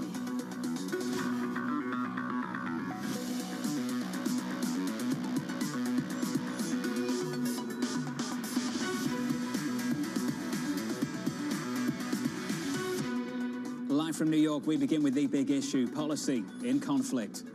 You're printing money by buying long-end bonds while you're tightening interest rates. These two things are in conflict. There's definitely a tension there, to put it mildly. It's like having a foot on the brake and a foot on the accelerator. Suddenly, the Bank of England finds itself in the ECB situation. It's about time frames. The book says calm nerves, be stable. Figure out how to use monetary policy to contain inflation, and then some other measure to contain financial risk. But none of that has happened. You need to understand the importance of controlling inflation in the UK. And it doesn't help that central banks are late. A lot of the UK debt is inflation linked. So I just think we have to buckle up our seatbelt even tighter. They're trying to manage a short-term pressure and then move back to a long-term objective. We're seeing, the economics of pandemonium. Joining us now to discuss is AllianceBernstein's Gershon Distenfeld, Zach Griffiths of CreditSights. Zach, first to you, first question. Can you tackle inflation and address financial instability at the same time? It's certainly difficult, John, and it's been a huge move over the past couple of days, but it makes sense from a financial market risk and financial market functioning perspective for the Bank of England to step in. But from a longer-term monetary policy perspective, it's certainly difficult to have them buying bonds now, saying they're going to sell bonds later, and thinking that's all going to work out with the flux in fiscal policy. So it's certainly a difficult hand for the BOE. I think making the move they did over the past couple of days is the right one, but it's going to be difficult to see how they proceed going forward. Gershon, can you achieve those two things simultaneously? Again, I agree. It's going to be really, really difficult. Look, we're in an environment where we're just suffering from, we spoke for years about, is the Fed behind the curve? I've heard that for 2 decades now. I didn't ever sure what that meant. But central banks in general are behind what they should have done. It's clear that in hindsight, they should have started hiking way earlier and way faster. And we're kind of in a mess now. And, in order to get inflation under control, they're going to have to keep going. And we're probably going to continue to see contradictory things coming out of fiscal and monetary authorities as their political pressures to cushion the short term. But there's really no magic bullet here. I think we're in for a period of volatility and a period of weakness. We've seen intervention after intervention from the BOJ, from the Bank of England. The ECB had to talk about what it would do to contain spreads, even though they're set to raise interest rates even further. The Chinese are threatening to intervene, and people are asking the same question again. What would it take for the Fed to pivot, for the Fed to blink? This is what Mohamed El-Erian had to say. They're going to pivot for one of two reasons, if they pivot. One is because recession risk has become unacceptably high. Two is because we are very close to a financial accident. Neither of these things are good for risk assets. Zach, if they're pivoting because of financial instability, or if they're pivoting because of recession, are any of those things bullish? No, in short, I don't think so. I think the policy responses are much different, and you've seen challenged liquidity in treasury markets for quite a while now, and I think that's even picked up as you've seen quantitative tightening pick up. So perhaps if they're concerned about financial market turmoil or financial market functioning, that would be enacted with an adjustment in the balance sheet policy. I think that would be perhaps a reduction in the pace of QT. I think it'd take a lot for them to end QT unless you have this huge increase in recession risk, which I think they would initially make adjustments of policy with maybe pausing increases in the policy rate, but probably keeping them still in restrictive territory. It all depends on what happens with inflation. If it's still 4 or 5% and recession risk is very high, I think they don't have any choice but to at least maintain the policy rate in mildly restrictive territory. But there's going to be a bifurcation in how they respond to those two very real risks. Gershon, this feels like lose-lose. A lot of people in this market are paralyzed by this. We heard from Max Kettner of HSBC a number of weeks ago, who basically said, it's heads you win, tails I lose. Gershon, does it have to be that way? Is it bad? Bad if they hike and bad if they stop? Well, it's certainly bad on the surface, but it always comes down to what's priced in. And, some of the strongest returns we've seen in markets, particularly equity markets, have been when things feel really, really bad. They felt really bad in 2002, in 2008, 2011 with the European debt crisis, and during COVID. The question is what's priced in. I will take slight issue with something Mohamed said. He's saying that the Fed will pivot if it becomes clear that the risk of recession is just too great. I think we're there already. I think the odds of a quote unquote soft landing have really gone to close to zero here. There's going to be pain, question of how much, and the Fed has been clear they're going to keep on going, and other central banks are going to as well. So there's really no getting out of the economic turmoil, and growth is going to slow and weaken and even go negative, particularly in Europe. But the question is, how much is actually priced in right now? I think on the equity side, you can explain a lot of the decrease in PEs and the sell-off. There's the change in long-term interest rates. That really explains almost all of it. I think on the credit side, it's a little bit more nuanced, especially as most companies in the high-yield market did not lever up their balance sheets over the past couple of years. No sign of pain in the labour market right now, that's for sure. Jobless claims coming in really, really strong. Katie Lyons has more for us. Hey, Kaylee. 193,000, John. 193. Economists were looking for 215,000. So this was well short of estimates, actually the lowest number since April. So as you allude to, we aren't really seeing real pain in the labour market yet. This is probably not the kind of data the Fed really wants to see when it is trying to engineer some more slack in the labour market. And of course, we got plenty of backward-looking data this morning as well. GDP down 0.6% in the second quarter. That was expected, but you had bigger than expected figures for PCE and core PCE, 2% and 4.7% respectively. And on that point, it's important to differentiate the difference between the price pressures we are seeing in goods versus services, because in goods, they're coming down 2.6% in these figures, but services up 4.6%. That is where the wage pressure and the tightness of the labor market really is coming into the picture. So the takeaway here is those inflationary pressures remain as the labor market is hanging in there, and that, of course, is what the Fed is trying to chip away at, which is why they say they're going to hike aggressively, and the market has come in to price in those expectations. We're looking for 150 basis points of additional hikes by early next year, 75 in November, 50 in December, another 25 in February, John. Katie Lyons, a lot of work to do. Thank you as always. Gershon, last time you and I spoke, early August, you said we were too negative on growth, too confident that inflation would fall. Is that still the case for you? Starting point matters. I think that the markets certainly are very confident. You look at where one-year break-evens are, it's like 2.4%. So if you think inflation is going to continue to be at these elevated levels, you can make a lot of money betting on it the other way. I think, look, inflation is going to come down. There's no question. You know, housing is already starting to weaken with higher mortgage rates. The consumer is starting to pull back. We're going to see inflation come down. The question is, how fast is it going to come down? And quite frankly, just like, you know, central banks were late to the game here in raising rates, almost certainly they're going to be late to put the brakes on. That's just the way cycles work. It's not some magic that you change policy rate and the next month the economy changes or inflation changes. There's a huge lag effect. So, you know, I think the risk of a quote unquote another policy mistake of going too far is there. Well, Zach, never mind central banks intervening, markets are intervening. Aren't we seeing intervention by financial markets, cracks emerging, fractures in financial stability, which are going to slow these central banks down? And ultimately, is it too much of a stretch to sit here today and say, you know what, I think we're going to have to live with inflation, high inflation, for a little bit longer because of this?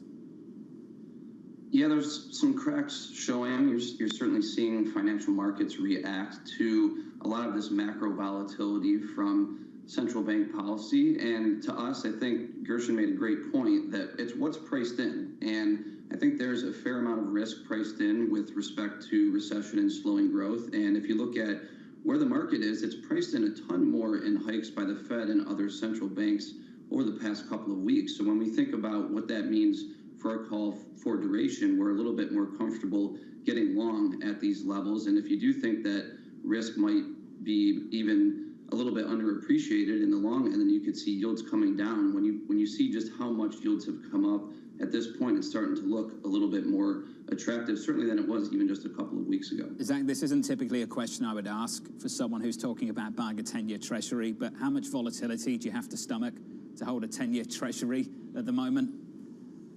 It's a lot, and it might be too much for some, and I think that's an important consideration for financial markets broadly. You're going to see volatility for the foreseeable future as we look through this inflation data, and central banks have made it clear that they are on a path to tighten policy aggressively, and that's probably not going to change, but exactly how much they have to do and how long they'll remain at these higher levels is the big question, and I think that's going to point to more volatility really across financial markets for at least the next 6 to 9 months. 6 to 9 months more of this, Gershon. Let's talk about high yield. It's your world, 550 on high yield spreads. You know what happened in late 2018 when we got to these kind of levels? The Fed backed away and backed away big time. No one's expecting that imminently.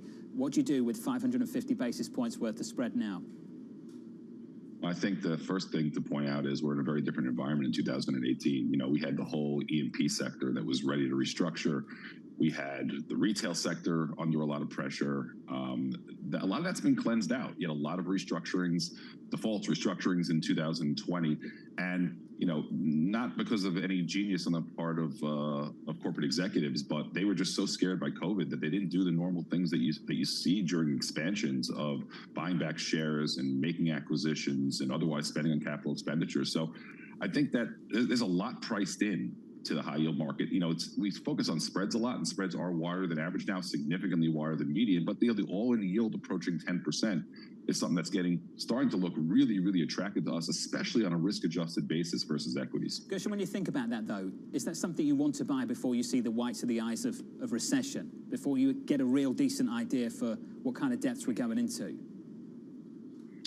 I think the history, John, is that those that have the highest total returns and the best returns over time are those that delve in when things look really, really bad. As I said before, all those time periods before, you know, the best time to jump in was when things looked the worst. Can I sit here and say that this is the absolute best time? Absolutely not. We certainly could get a lot weaker. I do think, and that's what we try and focus our investors on, is that if you buy today and you wake up 2 years from now, you're going to be pretty happy that you did. Gershon Distenfeld, Zach Griffiths, sticking with us. Coming up on this program, the US Commerce Secretary with a message for the UK.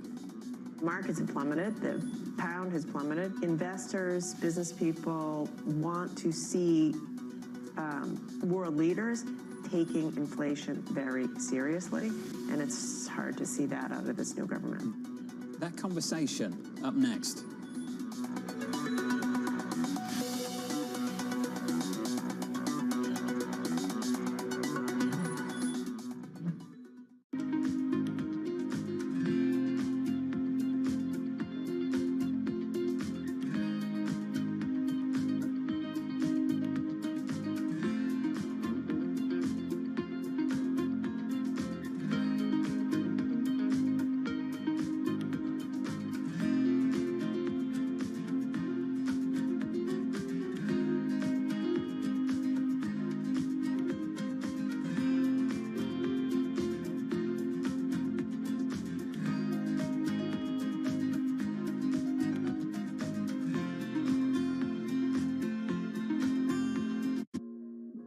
Expensive cities have a lot going for them.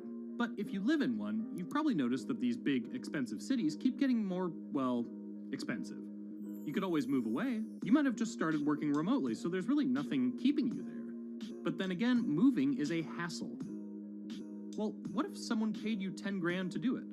What if they threw in free office space, a bicycle, or a gym membership? Programs in cities and states around the US are doing exactly that, and they're getting a lot of interest. We've had over 50,000 applications. About 90,000 applications. We've had over 1,800 applicants from all over North America. So are these nascent programs actually beneficial to their communities and the workers joining them? Or are they little more than flashy advertising campaigns for places looking for an injection of fresh talent?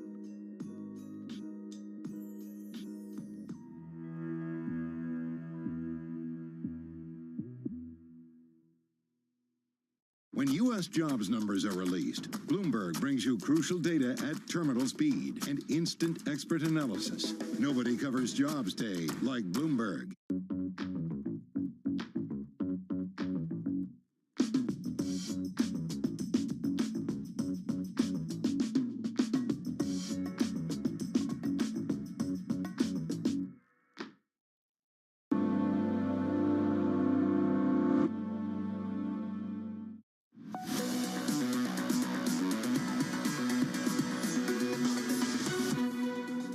The policy of cutting taxes and simultaneously increasing spending isn't one that is going to fight inflation in the short term or put you in good stead for long-term economic growth. Investors, business people want to see world leaders taking inflation very seriously, and it's hard to see that out of this new government.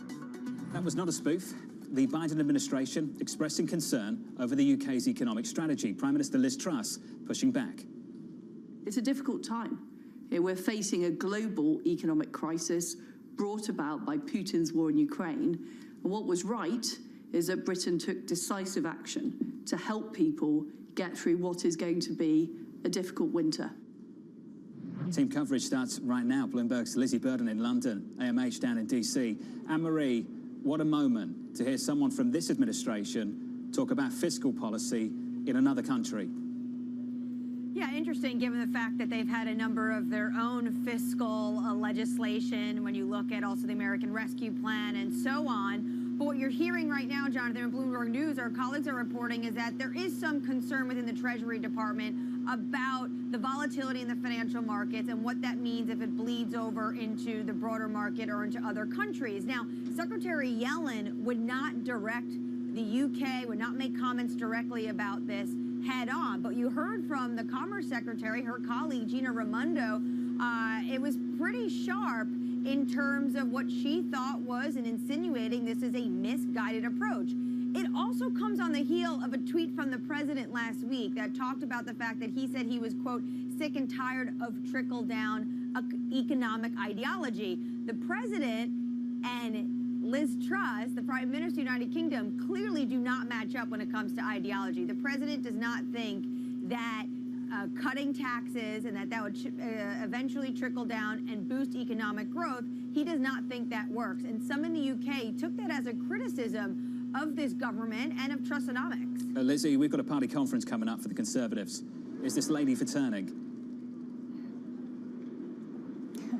It doesn't look like it, but what might be embarrassing for Liz Truss is that Rishi Sunak isn't going. Of course, he was vying for the leadership against her. He's going to stick it out in his Yorkshire constituency. And when I'm talking to his allies who backed him in the leadership campaign, it doesn't look like they're going to Tory conference either, because they just don't want to face the broadcast interviews where they have to stand up for these policies when it's become such a massive credibility issue. It's not just the US that's criticising UK fiscal policy, it's the IMF, it's even some of Truss's own informal economic advisors. We had Gerard Lyons on the programme the other day. Now he's saying that Kwarteng seems to have taken it too far, taken his eye off the ball. Lizzie, how is the central bank behind you on Threadneedle Street responding to allegations that they're facilitating what's taken place over the last week? I think this is precisely the reason that it took so long for the Bank of England to step in. But remember, the reason, the intervention that they made was a financial stability intervention, not a monetary policy intervention. This is the thing that they're stressing. And this is why it makes it look like they're moving in two different directions. I think you called it quantitative confusion, because what we're happening, as well as having quantitative easing on the one hand, Hugh Pill, the chief economist, has said that we can expect a significant move in November to respond to the inflation, and also, of course, there's all this pressure to get the pound up again. They're still talking about selling bonds at some point in the next month as well. I can't keep up. Lizzie, thank you. Great work as always, alongside AMH. Lizzie there in London, Anne-Marie down in DC. Can you just pull up a chart, just a board, with, let's say, UK 2-year, 10-year, 50-year, 30-year, throw it all up there, and look at the split, the divide here, between the stuff that the Bank of England is buying right now in the gilt market operation announced yesterday and the stuff they're not touching. So it's 20 years plus in a secondary market. That's the gilt market operation the BOE announced yesterday. 30-year unchanged, 50-year gilt yields down about 9 basis points. 10-year, 2-year, they're not in the market for that. The 10-year up 13 basis points, the 2-year up 20. This operation ends in the middle of October. Zach Griffiths, what would happen if that operation does actually end in the middle of October and we've not had a fiscal U-turn?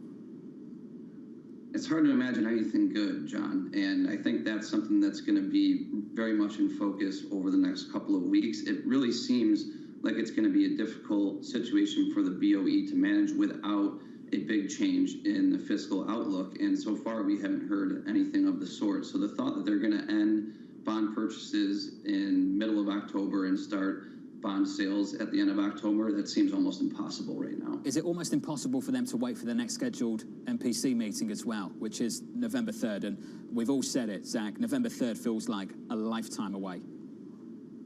It does, and the latest remarks out of Governor Bailey and other policymakers have been firm that they want to wait till that time period, and I think having these financial market stability mechanisms in place maybe gives them that ability, but it's going to feel like a very, very long month and change to get there for them to adjust policy in response to this fiscal outlook. Bob Miller of BlackRock had this to say. I'm going to share the quote with you all. You can see the footprints of the gilt market all over the US Treasury market in the past week. He went on to say the US bond market is being significantly degraded by non-domestic factors.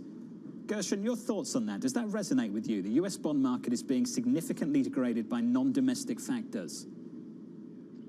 Well, I'm not sure exactly what he means by that, but there's no question that, foreign buyers are very often the marginal buyer. And, there's part of the reason you would argue that rates are not higher than they would be given what the Fed's continue to do at the long end is that there's an insatiable demand for dollars out there.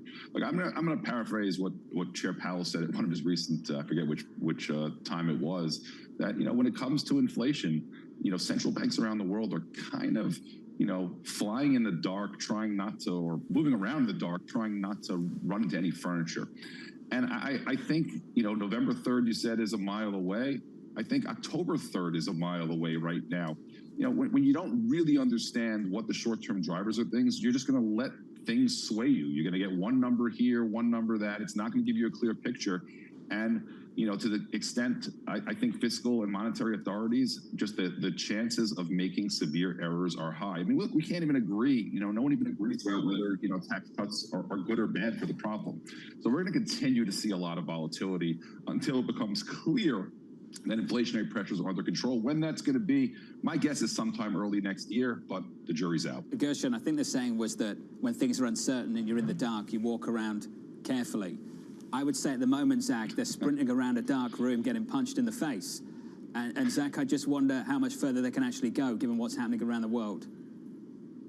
Yeah, it's a wonder how many punches you can take until you just have to sit down and call it. But I think that at the end of the day, it really is going to come down to the economic data. And, you know, so far on the inflation front, it hasn't been what they need to see. And I think Gershon's point that they respond so strongly to single data points, it's going to be difficult for that to change in the near term. In July, you had CPI somewhat disappoint. That feels like a lifetime ago. In August, it came in way above expectations, and that's what's on everyone's mind. That seems to be what really filtered into the last FOMC meeting.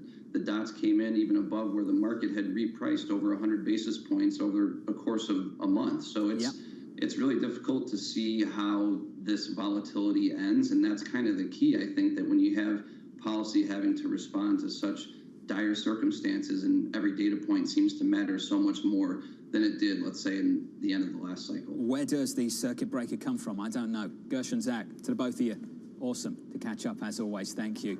Equities negative this morning. Sterling is positive now.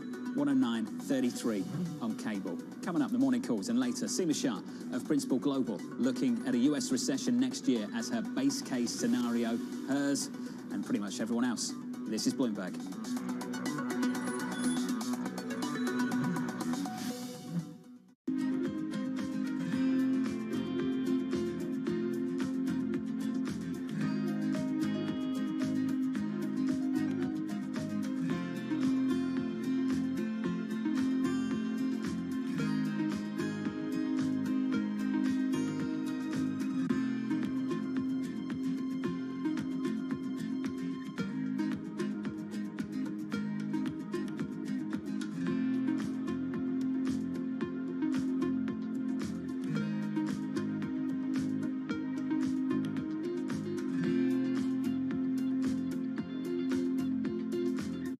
More activity in the fusion world than ever, and not just in government research labs.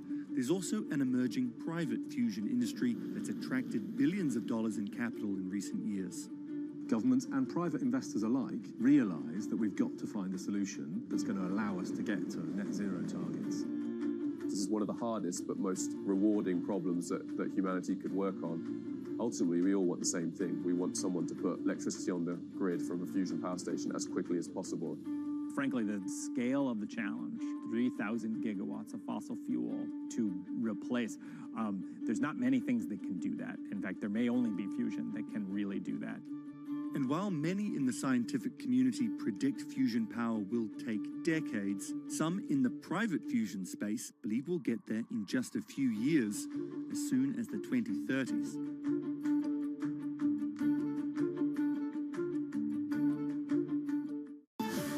Innovation, money, and power collide in Silicon Valley and beyond.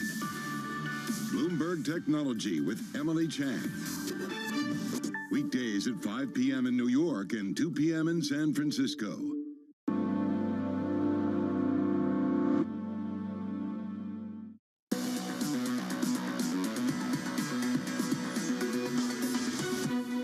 Equities down 1%. Here are the morning calls. First up, UBS upgrading Kraft Heinz to neutral, $34 price target, saying inflationary concerns are now priced into shares. Evercore upgrading First Solar to outperform, $150 price target, expecting the company to benefit from the Inflation Reduction Act. And finally, Bank of America downgrading Apple to neutral, citing risks from a stronger US dollar and weaker consumer spending. Coming up, just 48 hours remaining in a volatile third quarter. Joining us, Principal Seema Shah, around the opening bell. The opening bell just around the corner.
Nutrigenomics and precision nutrition is one of those rare scientific fields that overlaps with the Instagram-friendly wellness industry.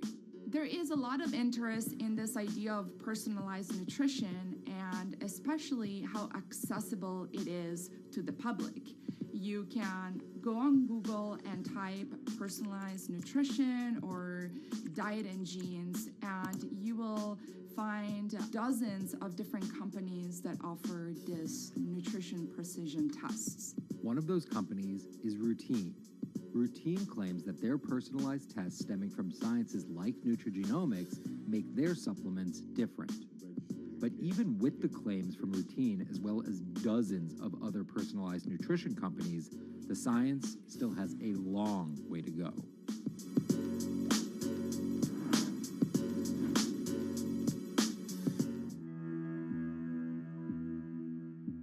A lot's happening on Wall Street. I think Jay Powell said things that were indefensible. Need to catch up? This is Bloomberg Wall Street Week. I'm David Weston. We've got the information and insights. We think that's the next secular shift. From businesses most influential and instrumental. It's knocking it out of the ballpark. It's a challenging dynamic. This is a level of uncertainty that we haven't had to deal with. Bloomberg Wall Street Week, live Friday with replays all weekend on Bloomberg Television and Radio. From New York City. We're in London, in Sydney, in San Francisco. 9 a.m. in Beijing and Shanghai. Good morning, everyone. Have a great evening. Here's what I'm watching. You do not want to miss this How story. are you thinking about those dynamics? This is a market that over the past few weeks has made it clear it wants to go higher. It got a little spooked by the idea that geopolitical tensions are rising.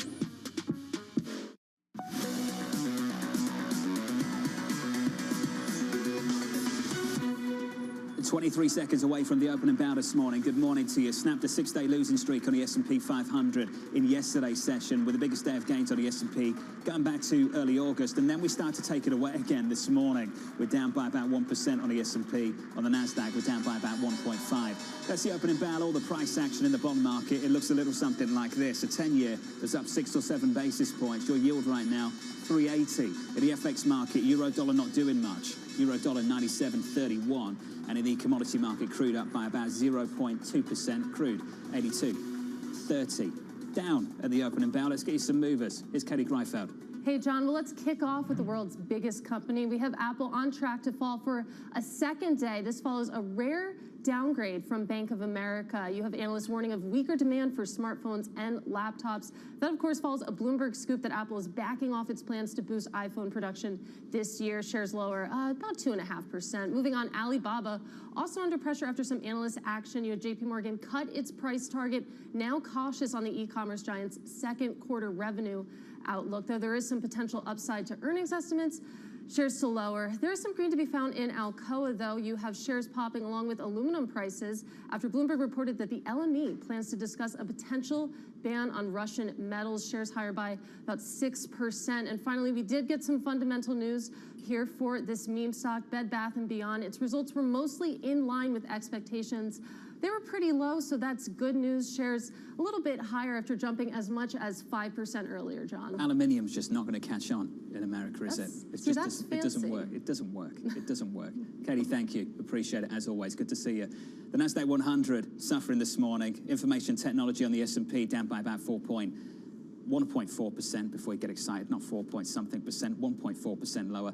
Abby has more. Hey, Abby. Hey, John. Well, yes, big tech is selling off again after what may turn out to be a one-day reprieve within a 30% bear market for the NASDAQ 100, something that folks aren't talking about that much, but that is how much the NASDAQ 100 is down on the year. And, of course, this is yields are backing up again. Yesterday, plunging in sympathy with the BOE was doing, maybe a hope that the Fed was going to somehow reverse from their hawkish tone, but that really, there's no indication to think that. In fact, as you know, some of those gilt yields are backing up anyway. This means the NASDAQ 100 is underperforming because, of course, as yields go higher, it makes everything look more expensive, especially stocks, especially the high growth stocks.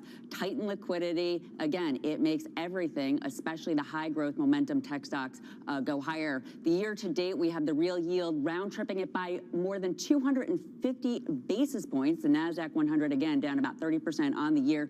At this point, on pace for its worst year since 2000. 2008, a clear bear market, matching the potential 3 down quarters in a row, something we haven't seen since 2008 to 2009, making it even worse because it's not just about tightened liquidity, John. It also has to do with the fact that technology and communications, think Google, Netflix, technology, of course, Apple, and some of the other chip makers, they receive about 53% and 41% respectively of their revenues abroad. That means that there's a 15% accounting FX effect. We, of course, heard about that with Microsoft pre-announcing a couple of months ago. It wasn't a big amount, but it's not a great trend or precursor.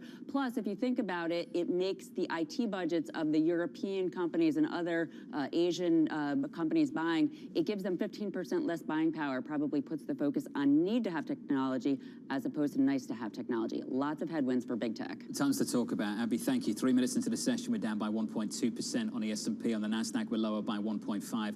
Just a note on sterling, appreciating for a third straight session now. Cable at about 109.70. We're up by 0.75% on that currency pair. The range this week at the low, 103.50 in the Asian session Monday morning. At the high, just a moment ago, 109.79. That is quite a range on a G10 currency against the dollar. We'll talk more about that later. Taylor Riggs, quite a range in a bond market as well this week too. Indeed, and I want to welcome you to your second to last trading day of this third quarter as we think about what just a bloodbath really this has been. Take a look at the bond market, John. It's actually the relative outperformer. It is only off 21% or so, as you can see there. Small cap index, of course, off about 24% there at the bottom of the screen, given its correlation to dollar strength and being protected by some of the U.S.-based assets, of which are making up that index. And of course, MSCI, the big underperformer of them all. All of that folds into your world of bonds. I thought the equity market was volatile. You jumped 95 basis points on a 30-year UK. Then you plunge 100 basis points. That's nuts. So you're trying to find some stability at 5%. Now today we're finding some stability at 393. Maybe this will be a little bit less volatile than we have seen the last few days. So buckle up, it is a wild ride. And this really shows it. We'll just talk about points, not percent, because the VIX is up 15 points, 32. We're not getting the huge washout of 40, but the MOVE index, huge volatility in the bond market. That has been the leading indicator. And then you have the G7 currencies, as you mentioned, the pound also giving us some volatility. You know the rules of carnage, Taylor, that you do the Dow in points and you do the VIX in percentage. I know. Just to make it sound more dramatic. We're more disciplined here, as you know. Thank you. Taylor, thank you as always. Taylor Riggs there. The NASDAQ 100 in the third quarter. This speaks to the volatility that Taylor's talking about. Recording a massive reversal. Kelly Lyons has more. Hey, Kelly. Yeah, of about 19%, wiping out a 19% intra-quarter gain. That is the biggest wipeout we have seen within any quarter on record. Absolutely huge. And of course, we've seen a similar story in the broader S&P 500 as well, in that it was okay in the beginning through July to mid-August, and then we rolled over in a material way. So where that leaves us as we head into the final 2 trading days of the quarter is set for a third straight quarter of declines. That is the biggest losing streak on a quarterly basis for the S&P 500, going all the way back to 2009. So we're talking financial crisis era. And of course, a lot of that pain in stocks, and tech stocks in particular, is from the bond market, which Taylor was just speaking to, as we have seen yields climbing in a massive way. For the second time in 3 quarters, we have seen a more than full point move on the 2-year yield, up 115 basis points just in a 3-month period. And of course, as you extend throughout the curve, those moves get a little smaller, but they're still notable. I mean, even the 30-year is up around 51 basis points. And the other big standout story over the last 3 months has been the dollar, heading for its best quarter since 2016, at one point on pace for its best quarter since 2008, up about 6% from the start of July to now, leaving every single currency in a Bloomberg basket of expanded major currencies weaker against it on a quarterly basis. The euro, the pound, the emerging markets currency index is what I'm showing here, but of course you could throw up the yen, the yuan, places where we have seen intervention to try and stem some of that weakness that the strong dollar is causing, John. Kelly Lyons, who's next? Been asking that question on surveillance all week. Kelly, thank you. Principal Seema Shah on the year so far says this: financial markets have suffered a dreadful first half, ravaged by a severe commodity shock, strict COVID lockdowns, and one of the most aggressive Fed tightening cycles in recent history. The second half looks equally tough. Seema, I'm pleased to say, joins us right now. Seema, let's talk about the second half of the second half. More pain to come. Certainly. I think the first half of the second half was actually a little bit more moderate. You know, the first July, half of August, you had this almost really ridiculous optimism, I'd say, feeding into the market, and this hope that the Fed and other central banks would capitulate to weak growth. And then that realization that actually there is just one focus in town, and that is inflation, has taken all the expectations back to higher rates, lower growth, and of course, lower earnings. And that is what is pushing down the market, and it's not over yet. Seema, it's good news, bad news, because that claims print about an hour ago, below 200K, got a lot of people thinking that. It's good news, bad news in the labour market. It absolutely is. And this is almost where I think strong labour market is going to be the US's undoing. Because as long as the labour market is strong, the Fed has just got further and further to go. And they have to go. So they're going to be engineering a hard landing. That is almost the only way to pull down inflation. So the stronger the labour market is, the higher rates have to go. And of course, the higher rates have to go, the further things have to fall. And they're engineering financial instability as well. Other countries are contributing to that. Seema, what kind of things do you expect to start to crack just a little bit more? We've seen it in the gilt market. Very, very unique to what's happening in the UK at the moment, with fiscal policy pushing the other way against what the central bank's trying to achieve. But how many more cracks are you expecting to see, and where and in what? Yeah, you know, it's absolutely true. I think in the last couple of weeks, you do feel like this market frenzy is starting to really escalate. And at some point, it's going to hit that point where, you know, other things are going to break. And as you said, the gilt market, it is specific to the UK. But this is all driving in the same direction of concerns about inflation. Governments may be trying to offset growth, probably certainly not in the right ways in the UK. But you can see that there is the same movement everywhere. Now, we are looking really towards the dollar. Where is that going to happen? Historically, every time the dollar has got to this point, something has happened. Be that some kind of intervention, some kind of emerging market crisis, potential liquidity problems. So that's what we're watching. And then throw into the mix quantitative tightening. And I do think that there's been a little bit of an underestimation of the impact that could have. So you're looking at really, really tight liquidity conditions, which is only going to get worse into a slowing economy. Seema, all the conflict we're witnessing right now, and let's start from the top of the pyramid, the very top, the Federal Reserve against the rest of the world. The Fed against the BOE, the ECB, the dollar's dominant. Those two countries, those central banks are trying to get a stronger currency, can't get one. Within the UK, the conflict between fiscal policymakers and monetary policymakers. Within the central bank, the conflict between trying to preserve financial stability and trying to get inflation lower as well. Seema, we can talk about the risks associated with all of that conflict. Are there any opportunities out there off the back of it? That question is getting tougher and tougher and tougher. So look, there are going to be opportunities. You know, they really want the small ones to pinpoint, you know, things that can potentially work out well, do well in a recessionary environment. The truth is that things are getting tighter and tighter and tighter, as you said. So now, for us, for investors, it's really about increasing more liquidity, right? Because when that bottom comes, given how far valuations have come down in so many markets, there will be some fantastic opportunities. And when it comes, it will come very, very quickly and furiously. So we do think that if anything that you're thinking about within your portfolios, start to increase that liquidity, because there will be opportunities and you need to take advantage of it. As of today, you know, we would be underweight equities, you're underweight credit. Real assets are probably the one area that continue to throw up some opportunities, things like listed infrastructure, even commodities, but as long as you're taking a kind of a 5-10 year horizon. But really the number one message from us is increase your liquidity so that you are able to take advantage of the opportunities. Nasdaq down 2%, S&P down 1.6% in today's session, about 11 minutes in. We've seen capitulation, I wouldn't call it that, intervention from the Bank of England. We've started to see just a little bit of softening of the stance in China too. China right now allowing some cities to cut the minimum first home loan rates. Seema, who's next? Where do we start to see that just little bit of a pivot? I'm not talking about the Fed, I'm just talking about elsewhere. Look at where the most tensions are. You know, who's really, really starting to struggle? Where is the economy starting to struggle fundamentally? And I'm not talking about like a US recession, which is, we think, going to be short and shallow. This is going to be somewhere where households are really starting to struggle. And actually, there will be a point where the tension gets too great and central banks almost have to change strategy.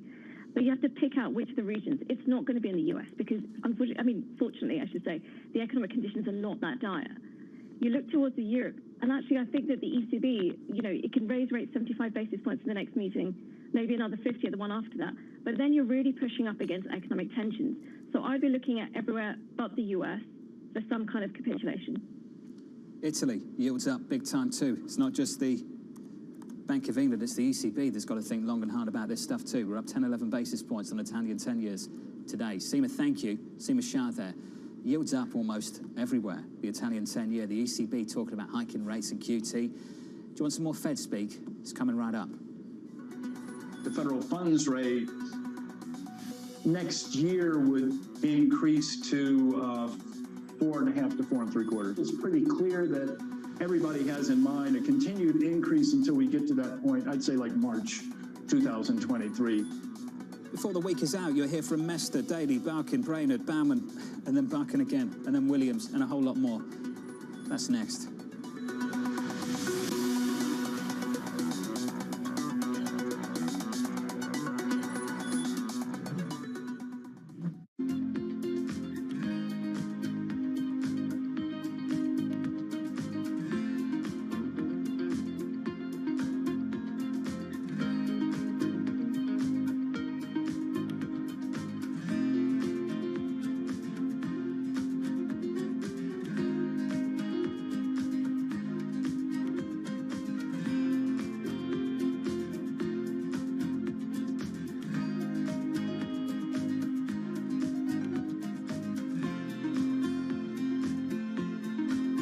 Bloomberg has enhanced search on the terminal to deliver what you need when you need it. Now, you can simply type phrases in everyday English in the command line. Compare financials. Find people. Analyze markets. You can enter phrases or ask questions. What do you want to know today? Ask a question or visit Search Go to find answers now. Should we anticipate that you will have regulations clarifying what the SEC is going to do on cryptocurrencies and related kinds of things in the near future? It's pretty clear that many of these tokens may be securities. What we've asked the trading platforms, the lending platforms, the other various venues to come in, to work with us, to get registered under the securities laws, because if a platform has 50 or some of them 500 tokens on their platform, probabilities are they're not all non-securities. Now, there's another issue that has arisen, which is called gamification, which is to say people are making a game out of trying to buy stocks. Are you worried about this phenomenon? We live in the 2020s in a new digital age where applications on our phones can use massive amount of data and then predict our behavior. What do we do when the digital algorithms are maximizing for the company's revenues rather than our returns? And so we're trying to think that through. It's not just gamification, it's a little bit more than that. It's whether there's a conflict between the app and our investment returns.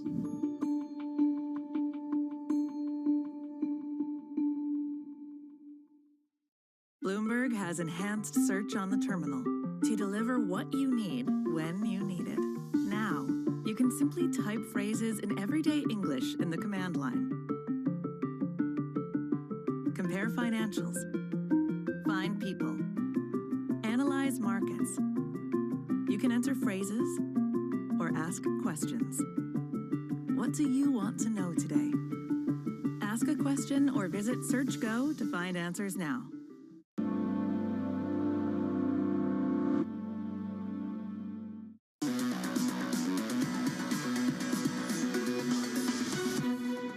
The federal funds rate next year would increase to 4.5 to 4 3/4.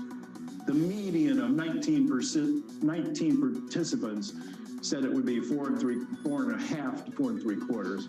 And if you kind of look at the general pattern, I think it's pretty clear that everybody has in mind a continued increase until we get to that point. I'd say like March 2023, we'll be at that point. Chicago Fed President Charles Evans there, just one of many Fed officials taking center stage this week with markets remaining under pressure. Bloomberg's Ed Harrison writing, quote, "Yes, that pain you're feeling is intentional. It makes the Federal Reserve's job easier." I'm pleased to say Ed Harrison joins us right now. Ed, why does it make it so much easier? It makes it a lot easier because they need to get rates up in order to ease the economy, make sure that the economy is moving in the direction they want. But you have to think about the political consequences here. I mean, the Fed, which wasn't elected, by the way, is basically saying that it wants people to lose money or on the value of their homes, the stock and bond markets, throw people out of work, in essence. And they reside in Washington, obviously, so they have to walk a fine line. That's why I think that they're going to get to 4.5% and not much more, despite what Charlie Evans just said. And I was having a really strange conversation this morning, and it is strange to sit there and say that jobless claims below 200K is bad news for the Fed. I'm not sure a lot of people in this country can get their hands around that, Ed. Why, for this Fed, good news in the labor market is bad news for them? Well, it's the essence of their being behind the curve. I mean, because you have three dichotomies here. You have the U.S. versus the rest of the world. That's why we're seeing what's happening in the U.K. We have financial markets versus the real economy. The real economy is doing just fine, but the financial markets are starting to fall apart. You have retail and housing on the one side, which is in recession, and you have services, which are doing just fine on the other side. This is the essence, the Scylla Charybdis course that we're on because they're behind the curve. So I think that we've actually hit peak hawkishness because of that dichotomy. I don't think that they get to 4.5% in 2022. I think that they, despite what Evans was saying, that they're going to get to 4%, maybe 4.25%, and that's it, because they have to slow the pace or something more important is going to break in the market. The negative feedback comes from financial markets, Ed. We're arguably seeing that in the UK. I think we are this week, that's for sure. For the ECB, it could come from Italy. And is it international for this Fed? Is it something domestic? Is it liquidity in the Treasury market? Can you identify what that circuit breaker might be for them? Yeah, I think that when it's all of the above in many ways. Really, you think about CLOs. There's not the uptake there. I think that that's one place to look for in the domestic economy. Another place to look for is housing. We saw the numbers in terms of home sales, pending home sales, just plummeting to almost a record decline month on month. So these are the things that will tell them that we're already seeing. If they're not backward looking, if they're forward looking, they'll see this as this is going to eke out into the rest of the economy. It's not going to just be retail and housing. It's going to also be increasingly services as well. And so they're going to have to slow the pace. They can't do 75 basis points or they're going to have a financial accident. And I've been meaning to get you on for a while. Thanks for being with us. Let's do it again soon. Don't be a stranger. Ed Harrison there on the latest. His view on where he thinks this Fed's going to go. One thing for sure, we're seeing a lot of blinking and a lot of intervention. This from Germany. Did you ever expect to hear this? Planning to borrow 200 billion euros to tackle surging gas prices. Finance Minister Christian Lindner saying in a press conference, we can put it no other way. We find ourselves in an energy war. Maria Tadeo from Brussels now for more. Good morning, Maria. How big is this effort going to be? Look, it's huge. It's 200 billion euros in new debt for a country like Germany, where that's always a difficult conversation. But what it shows fundamentally, one, is that bad foreign policy comes with a price tag. We see it today in the words of the German finance minister. He concedes now we are in an energy war, and this plan, which he calls an umbrella, a shield for German consumers and households and businesses, is the response that the country is putting forward to Vladimir Putin's blackmail. Now, there's a lot of questions around the implementation of this thing. There's a lot of questions in terms of what this will do to demand destruction. That has been a key factor in the German economy, but overall, a lot of clouds for the German outlook. You have inflation now at 10% in an economy at the end of the year, potentially in contraction. So yes, this is big. It is significant. It also shows the magnitude of the problem. It shows that the German government is now aware of the storm that's about to hit the country. But again, there's a lot of question marks around this, and we've only seen the start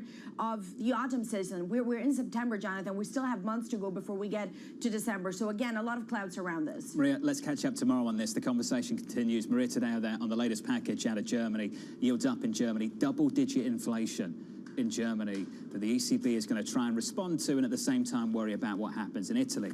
Reminds me of what's happening in the UK at the moment. Up 71 points yesterday on the S&P, down 71 points today, now down 67. We've basically taken back yesterday's move. On the Nasdaq 100, we're down by 2.3% with some sector price action. Here's Abby. Yeah, big round trip here in that NASDAQ 100 you were just talking about, John, now at its lowest level since October of 2020 when there was a big tech wreck ahead of the election. Right now, relative to the S&P 500, bearish action, the worst day in 2 weeks.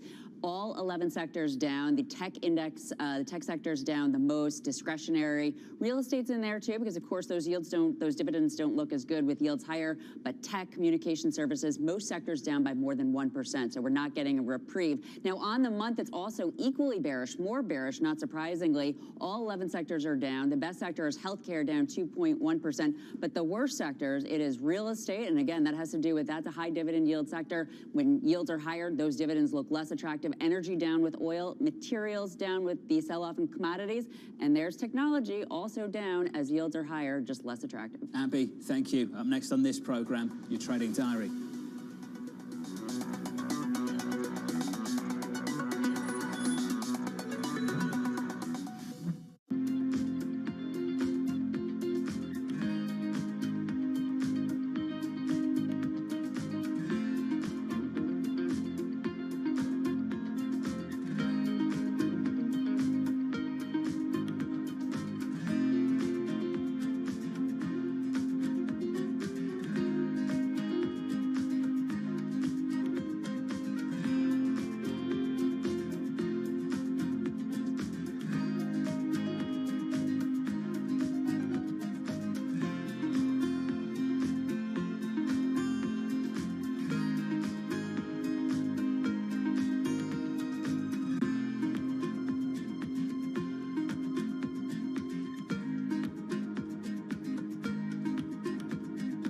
On the product may read made in the USA, but the sign on the CEO's door often says made in India. Alphabet's Sundar Pichai, Microsoft's Satya Nadella, IBM's Arvind Krishna, Micron Technology's Sanjay Mehrotra, and that's just the start. Add in the chief executives of Adobe, Deloitte, Gap, VMware, and that doesn't count Indians running companies all over the world. Why have so many Indians risen to the top? Vinod Khosla points to India's incredibly competitive education system. If you can survive the pressure it takes to get into one of the Indian institutes of technology, it gives you confidence to handle American universities and later the business world. Meanwhile, the belief in India's ability to produce so many tech wizards is reinforced every year. Indians make up about 3/4 of the immigrants receiving coveted H-1B visas for the U.S., and it's a safe bet that some of them will eventually find their way to the C-suite. This is Bloomberg Daybreak with Lee. On Bloomberg Radio. Welcome to Daybreak Australia. This is Bloomberg Technology. Welcome to Bloomberg, the lineup.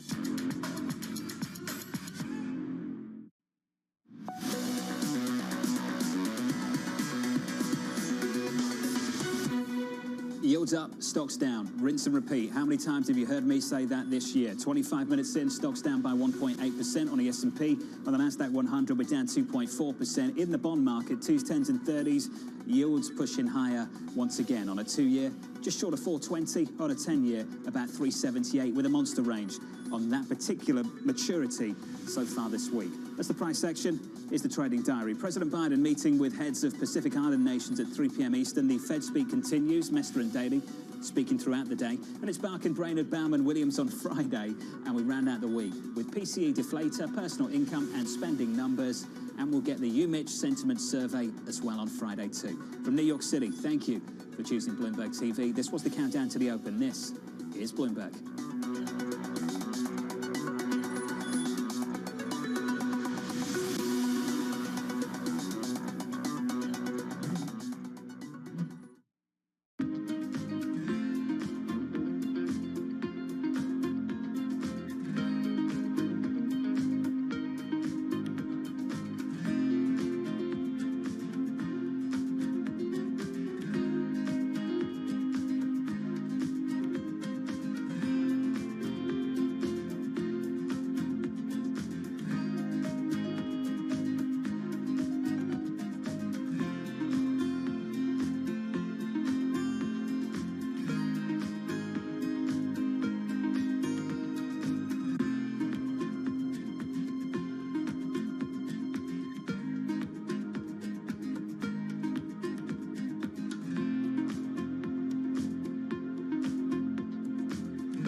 expensive cities have a lot going for them.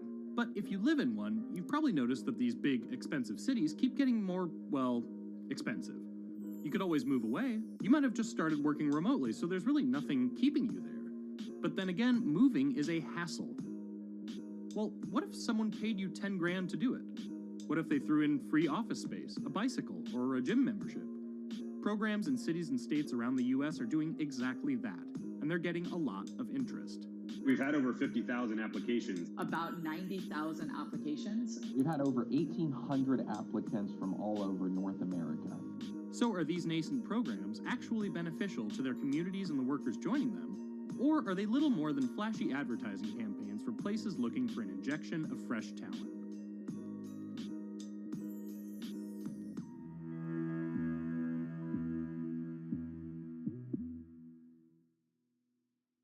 I'm Kaylee Lines. And I'm Damian Sassower. Join us each week on our brand new show, The Lineup. If you're betting on the Mets, it's a pretty good return. We'll cover the latest trends in sports betting, the hottest matchups, shifting spreads, and the data you can't find anywhere else. It is crazy how much the money line has changed from the preseason to now. Plus, expert insights from special guests. The Eagles got a gem on their hands. I hate to say it because they're in the NFC East with the Giants. Odds are it'll be your favorite way to stay in the game. Catch The Lineup Fridays and Saturdays only on Bloomberg. Today's CFOs are reshaping the C-suite, positioning companies to meet the next generation of challenges, breaking out of traditional roles. One of the most important things is looking around the corner. Look for Chief Future Officer on Bloomberg.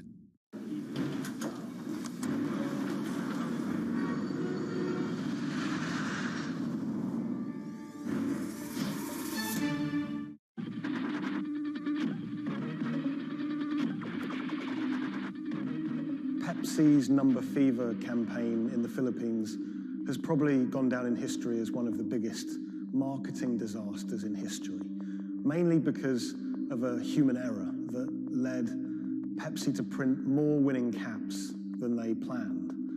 The resulting chaos caused riots, civil unrest, and even deaths. Reporting this story took over a year, and it resulted in me flying to Manila in the Philippines to meet unlucky winners and to find out exactly what happened back then in the 1990s.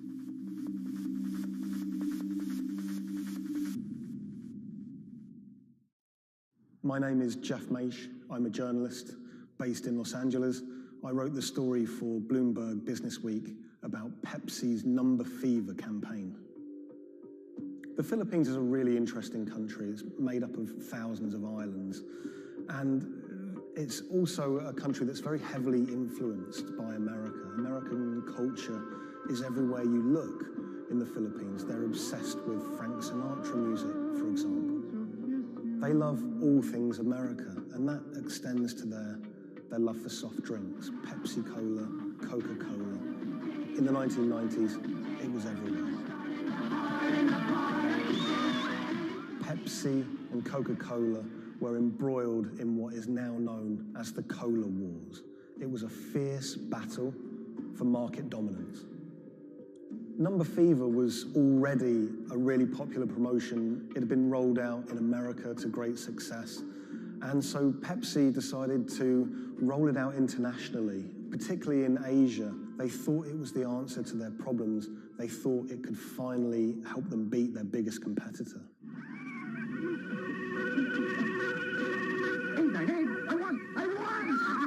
Look for the winning number in sari-sari stores every day, also on TV, radio, newspapers. You could be a millionaire.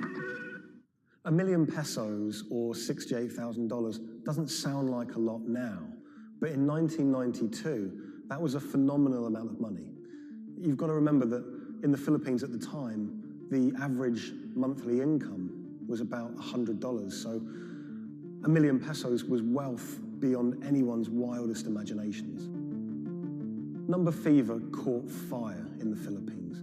Kids were saving up their pocket money to buy a bottle of Pepsi. Parents were squirreling away all of the bottle caps in bags. You would walk down the street and people were going through trash trying to find discarded bottle caps. It was a national phenomenon. Pepsi boasted that half the population of the Philippines was playing it. Number fever boosted Pepsi's sales every month from $10 million to $14 million. It had a huge impact on Pepsi's bottom line. Number fever quickly became number hysteria. Maids were being jailed for stealing their employers' winning bottle caps. There was even some murders over winning bottle caps. People were fighting in the streets over these caps. There were signs that there were going to be problems with number fever very early. Pepsi had rolled out the competition in Chile, and a garbled fax had caused some kind of problem with the winning number. They'd announced the wrong one in Chile, causing riots. There were signs that there could be big problems ahead if they didn't keep their eye on the ball. So in 1992, Pepsi decided to extend the campaign in the Philippines, and they announced that the competition would go on for a few more weeks. One night, on the television news, they announced the latest winning number, 349. The problem was, 349 had already been allocated as a non-winning number in earlier campaigns. So there were literally hundreds of thousands of bottle caps with 349 just floating around the Philippines. Hundreds of thousands of people all across the Philippines, thousands of islands, were finding winning bottle caps. 349, 349. Some people had 10 lucky 349 bottle caps. People were dancing in the streets, celebrating. They thought their problems were over. They were millionaires. It's still not certain exactly how many winners there were of lucky 349 bottle caps, but we know that Pepsi printed over 600,000 of them. Pepsi realized very early that there was a problem. Hundreds of people started arriving at their bottling plants with their lucky bottle caps. They realized something was seriously wrong. Pepsi tried to solve the problem by offering a small token donation to anyone that brought a lucky bottle cap to their bottling plant. But it wasn't enough. People didn't want just a handful of pesos. People wanted their million-peso prize. Within a year, violent protests and riots outside Pepsi factories would leave dozens injured and 5 people dead. At one Pepsi factory in the Philippines, a grenade was thrown through the window. It killed 3 Pepsi employees.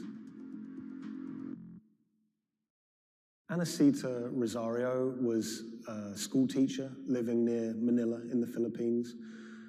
She was one of the tragic victims of this whole thing. She was walking to a nearby store to buy some rice one day when a Molotov cocktail was thrown at a Pepsi truck in a violent protest.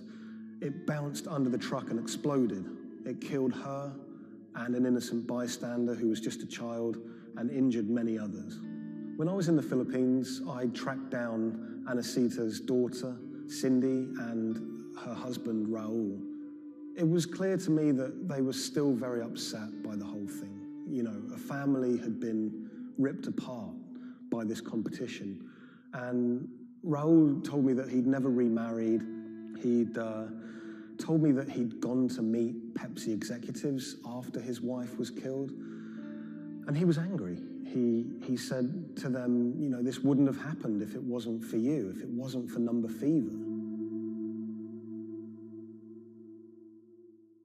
The biggest revelation from my reporting was rumors that Pepsi was somehow involved in bombing their own trucks. I found a newspaper report with a headline that said, Pepsi goons bomb their own trucks. And when I visited the MBI, the police department in the Philippines, they presented me with documents and interviews with people who claimed that Pepsi had paid them to cause riots and to cause trouble outside their plants in order to destabilize the situation and to frame the owners of the coalitions that were fighting them to try and curry favor. I just thought that was so shocking. And of course, Pepsi denied it, but how bizarre that a company would be accused of bombing their own trucks.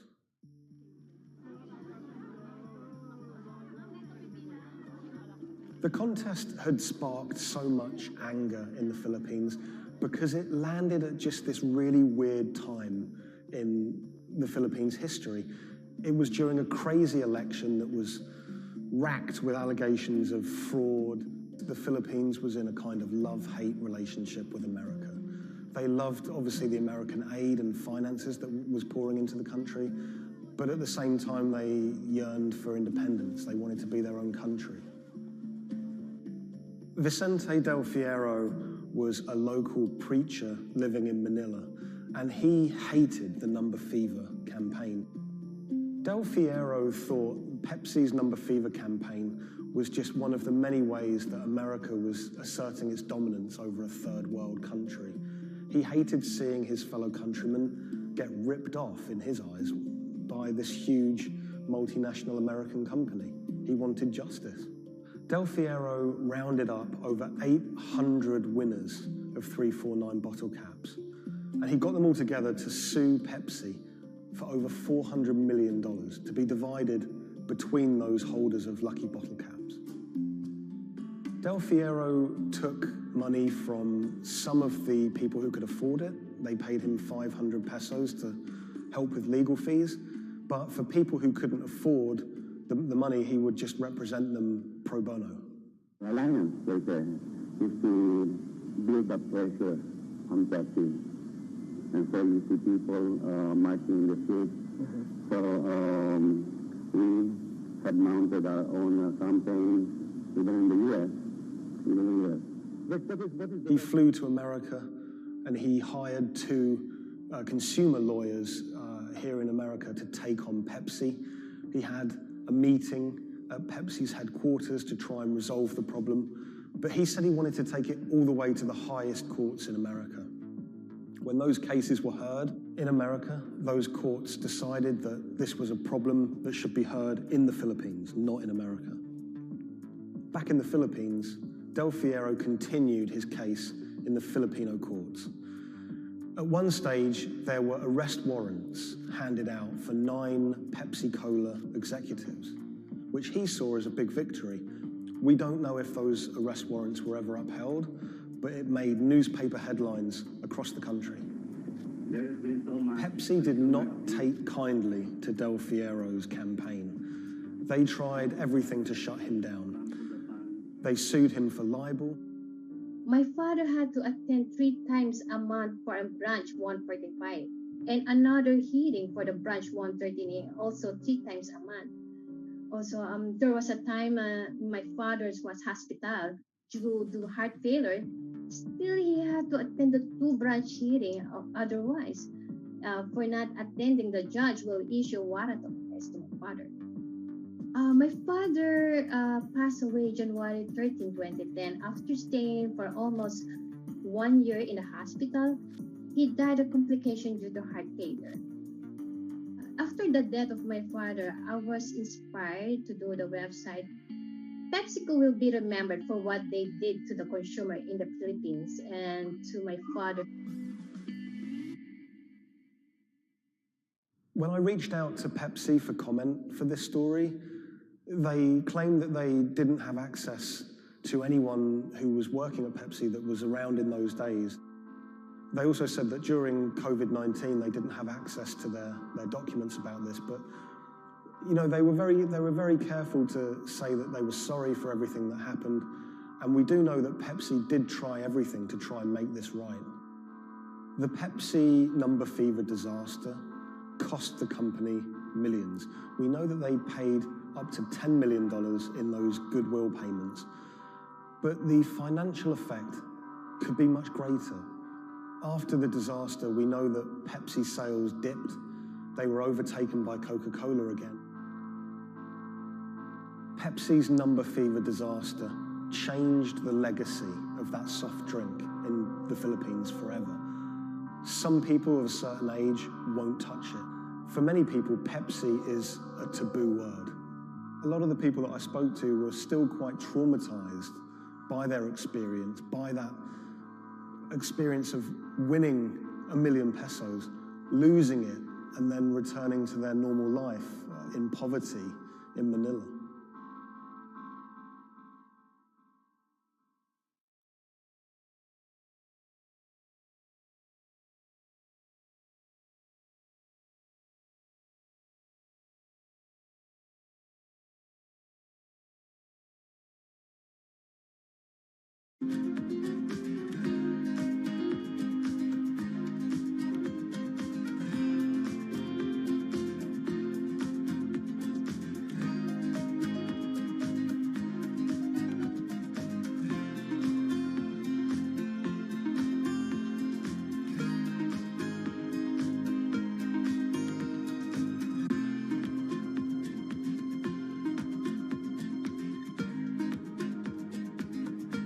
When the news of the bombing came out, it was a massive story in Germany. We are following some breaking news coming to us out of Dortmund in Germany. It was covered by all the media outlets. 3 roadside explosions triggered at the same time last night as a coach left its hotel in the south of Dortmund. Public figures commented on it. We should not let them affect our life, whoever it was. The media echo went far beyond Dortmund.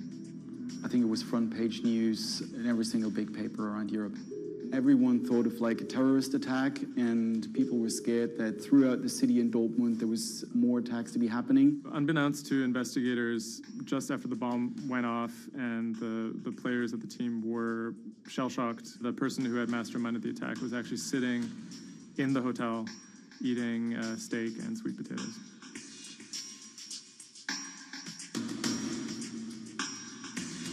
My name is Thomas Rogers. I'm the journalist who wrote the article, The Get-Rich-Quick Scheme That Nearly Killed a German Soccer Team.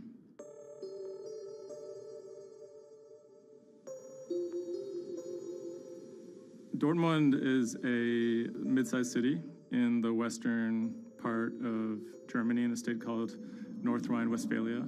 And it's a former industrial city that's kind of fallen on hard times in the last few decades. It was severely bombed in the war, so the center of the city is quite stark. Some of the few high points include its soccer team.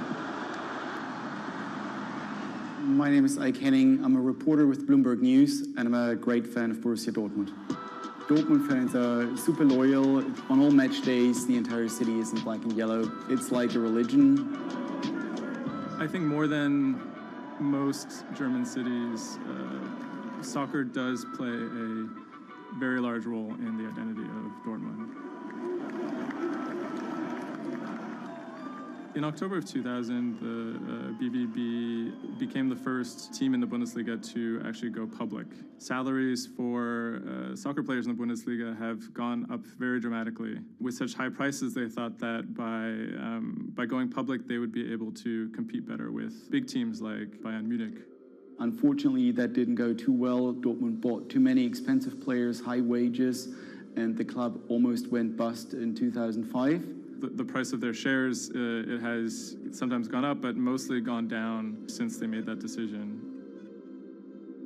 So on April 11th, 2017, the team was staying in a hotel on the outskirts of Dortmund. Match days are always special in Dortmund. Everyone is looking forward to it. The team always meets in the same hotel ahead of matches. They stayed in this hotel in order to have a kind of neutral space before games so that they could concentrate, be sort of isolated from distractions, things like that. Everyone was pretty optimistic. They had a chance to go really far, maybe into the finals. I was in the office and getting ready for match day. I was going to meet with a friend, a fellow Dortmund supporter, in a pub. As always, the fans are very excited about matches. On that day, they were heading to play in the quarterfinal against AS Monaco at Signal Iduna Stadium, which is in the center of Dortmund. Shortly before 7 p.m., the players of the team boarded their official team bus. When the bus took off the parking lot of the hotel and turned on the street, there were three detonations, 3 bombs that exploded and hit the bus of Dortmund. 3 explosions occurred close to the Borussia Dortmund team bus. The B team bus had just left the hotel. The explosions destroyed 2 windows in the rear part of the bus. People screamed, people jumped to the ground. The fellow Dortmund fan I was supposed to watch the match with, he called me and said, turn on the TV, there was an attack of the Dortmund bus. And I thought he was like, that was impossible. Some of the players screamed at the driver to keep driving as fast as possible because they were worried that people might storm the bus. German investigators say the explosive devices used in the attack on the Borussia Dortmund bus contained metal pins, and that one had pierced a seat headrest. Unbeknownst to the team members, the actual mastermind behind the attack was, as they were disembarking the bus, was actually eating steak and sweet potatoes at the hotel they had just left. Authorities are attempting to verify a letter left at the scene claiming jihadists were behind the attack. Because there had been a series of attacks by Islamic terrorists in Germany and Europe, there was widespread suspicion in the media that this was another Islamic terror attack. 3 letters were found at the site of the bombing that took credit for the attack on behalf of Islamic State. There were, however, reasons to doubt this particular narrative. Would actually be a surprise if ISIS were actually part of this attack. Possibly could be a ploy by other groups like the far right wing to try and shift the blame. The letters had some strange qualities. They were written in a strange German that used big, sophisticated words, but had basic grammar mistakes, as if someone was native German speaker but pretending to be a foreign person. Federal investigators have detained one man suspected of links to Islamist terrorism, one of 2 suspects whose apartments were raided this morning. Shortly after the bombing, a man in Austria named Rudolf, who was a big BVB fan, he noticed that something strange was going on the stock market related to the team's shares. He emailed the lawyers of BVB, who then forwarded that email on to investigators. The email stated that someone had bought 60,000 BVB put options, a wager that the value of the shares of the team would fall below a certain amount at a certain date. Why would someone buy that ahead of a match and then 3 bombs go off? Something isn't right here. For the person to make money off of that, it required the stock to go down quite a bit in a fairly short period of time. And it wouldn't just be the team losing a match, it would require something much bigger than that. There was another big red flag about this purchase, which is the fact that it had actually been made, number one, on the day of the bombing, but also from an IP address that had been traced to the actual hotel where the bombing had taken place. When 3 explosions targeted the bus carrying the Borussia Dortmund footballers on April the 11th, written notes left at the scene claimed the attack was the work of ISIL. The truth, as is now alleged, is remarkable. On April 21st, the police arrested a man in a southern German city called Tübingen. He was on his way to work, and his name was Sergei Benegold.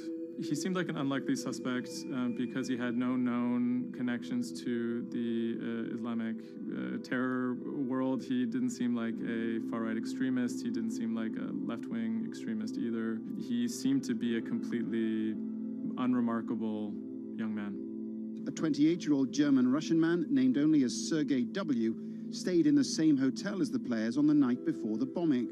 He specifically requested an upper room overlooking the bushes where the explosive devices were hidden. The media dissected why he would do that, what was his past. He had been inspired by the 2015 terror attack in Paris. And he noticed that in the aftermath of the attack, the stocks of French companies went down. And he believed that if an attack took place that was directed at a specific company, that the decrease in stock price for that company would be even more dramatic.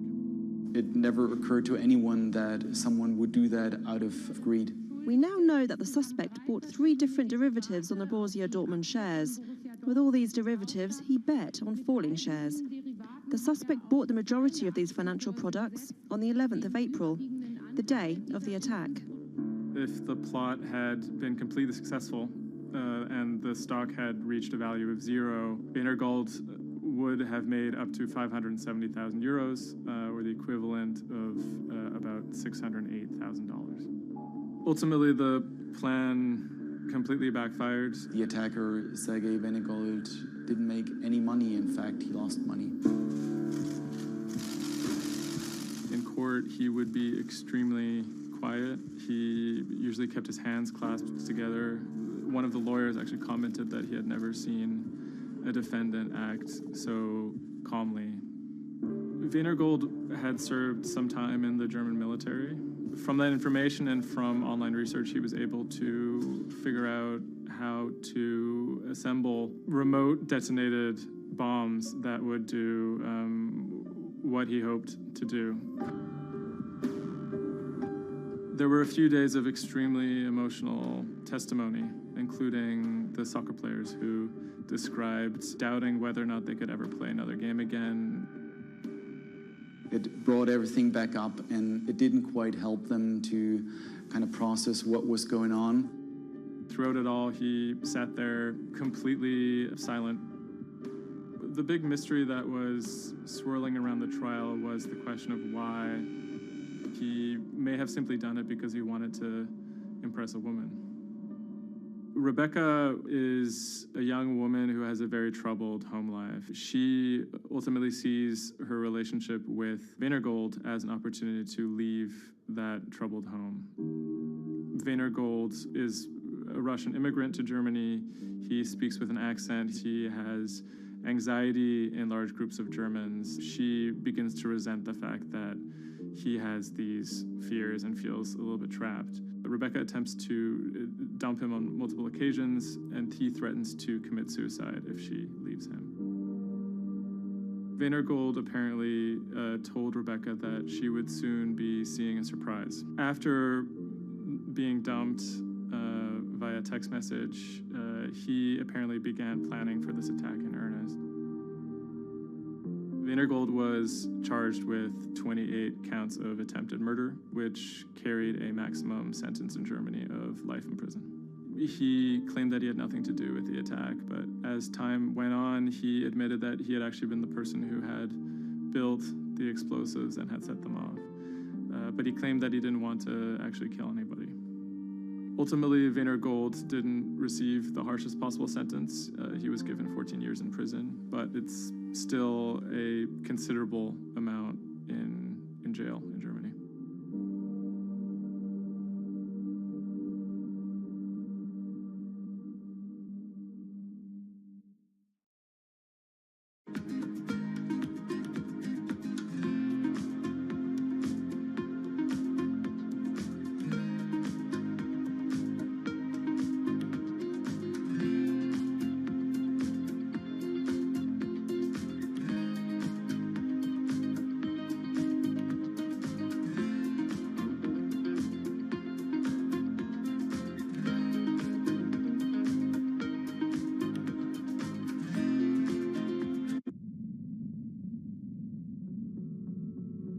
The threat of an asteroid hitting Earth is very real.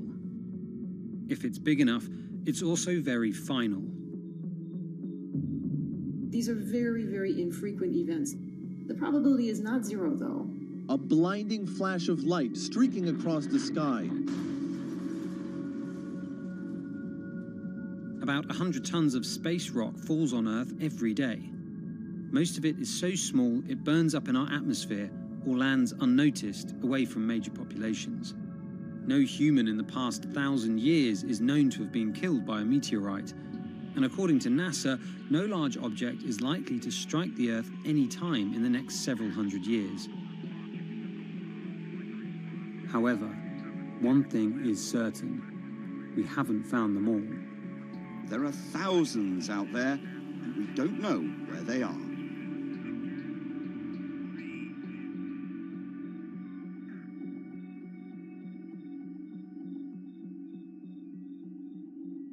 There are a lot of asteroids in our solar system. They number in the billions. Scientists all over the world are working toward detecting and deflecting the most catastrophic of natural disasters. The race is on to find as many of these objects as we can. We have a way of calculating whether or not an asteroid is potentially dangerous or not. I mean, I think it's something worth investing in. It's our existence at stake, right?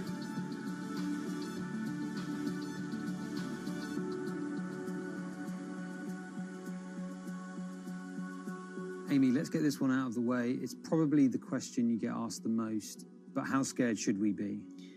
Asteroids and comets are a natural hazard that's out there, like a lot of other natural hazards. These are very, very infrequent events, these collision events, where an object actually impacts the Earth. The most important thing that we need to know about asteroids is, when the next impact is going to happen and how bad it will be. What we know is that an object that's about, say, a kilometer across is capable of causing very, very wide devastation across the planet, really, truly global devastation. The object that wiped out the dinosaurs was somewhere in the neighborhood of 5 to 10 kilometers across, so even bigger than that. At a kilometer, it's still going to be very bad and it will have global effects. For objects that are capable of causing what I would call sort of regional damage, kind of a large major metropolitan area, a city and its surrounding environment, sort of around 100-ish meters. It depends on the details of the composition and so forth. By the 1980s, NASA was cataloguing near-Earth objects. In 1994, stargazers watched as comet Shoemaker-Levy 9 hit Jupiter. The resulting zone of chaos was estimated to be as large as the Earth, and the event became a turning point in the search for asteroids and comets in our solar system. In 1998, Congress tasked NASA with finding 90% of asteroids and comets 1 kilometer wide or larger.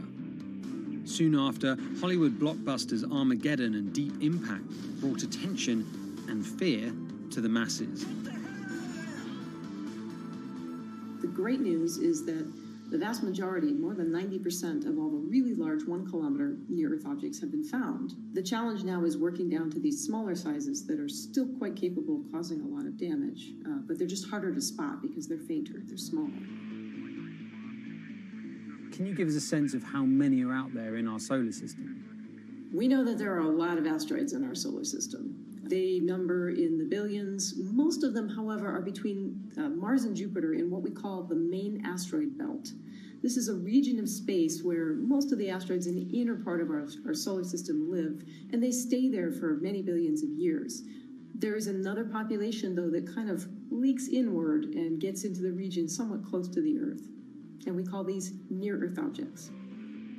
We think that there are millions and millions of near-Earth objects that are out there in the total population. As of today, we know of sort of around 25,000, something like that. When we first spot an object, we really know very little about it. We just see something moving across the sky. So all you get is just sort of a handful of snapshots, just enough to be able to tell that this isn't an asteroid that we've already seen before. And then once we can calculate the distance to it, we can now start to make predictions about its true size. Is it large or is it small? So we have a lot of information that we have to get pretty quickly to really understand what's going on. Finding asteroids is just one piece of the puzzle. Planetary scientists are extremely skilled in determining the orbits and speeds of asteroids based on relatively small amounts of data. NASA runs simulations of the trajectories asteroids could take, which is useful but time-consuming. A team of scientists in the Netherlands have found a way that could buy us more time. Our method is very quick. So you can very quickly get an assessment of whether or not the object is dangerous or not. If you look at the classical way of determining the danger of an asteroid, it may take days of computing time on very big machines to determine this hazardousness. The current problem is that there's just too many asteroids out there to spend a huge amount of computational power on all of them. So the neural network allows us to focus on what really could go and pose a hazard to Earth. A neural network is a computing system that mimics the way the human brain operates to find underlying relationships in a set of data. By training the network in this way, you train it in recognizing those objects that are most likely to hit the planet. And once it's trained, you can apply this network to all the unknown asteroids. And then you can make a selection and saying, hey, these are the ones which appear to be having orbits similar to the ones which we know are hitting the planet. That doesn't mean that they do, but it only means that they look very similar to the ones we know they do. What else did you find? Should we be particularly concerned about anything? One thing that we did find is that our neural network was able to go and identify a handful of asteroids which weren't considered potentially hazardous, that when we went and integrated them forward in time, they came quite close to Earth. We find a handful which were not detected before or not considered being dangerous before, and we think they are potentially dangerous. It's very hard to simulate kind of going forward in time an asteroid that's going to hit Earth because, well, the Earth is really small and, well, space is really big. And then you have to have very exact parameters to shoot an asteroid that goes and hits exactly Earth. And then Simon had the ingenious idea of not even trying to do that and just launching the asteroids from Earth's surface and integrating backwards in time. It's very hard to make it hit. So you need a lot of calculations which all end up in nothing. And the idea was then like, well, let's not do that. This is basically what NASA is doing. NASA is taking an asteroid, making multiple copies of them, shooting them all forwards in time, calculating their orbits, and then see what fraction sort of gets close to Earth. Not even hitting Earth, but getting close to Earth. And that they call it a potential impactor. So you calculate the solar system forwards in time for, let's say, 1,000 years. And then you launch asteroids from the surface as if they, if you go forwards in time, would fall on the surface. You calculate them backwards to today, and then you get your orbital parameters of today's asteroids, which you know will land on the planet. And those you can use as known impactors and compare with all the other asteroids in the solar system. Can simulations and AI, can those things fill in the gaps where perhaps telescopes and other imaging tools can't? Absolutely. Since the observations get more complex, the physics gets more complex. And if the physics get more complex, the mathematics becomes more complex. And at some point, you can't solve your problems analytically anymore. And then this is where the computer comes in. Now we have this trained neural network. We have a way of calculating in a fraction of a second whether or not an asteroid is potentially dangerous or not, and therefore deserves more attention or more time to spend on for really finding out if it is dangerous. When it comes to hunting asteroids, time is critical. What we can do about a potentially hazardous object depends a great deal on what we know about it and how much time we have before the encounter.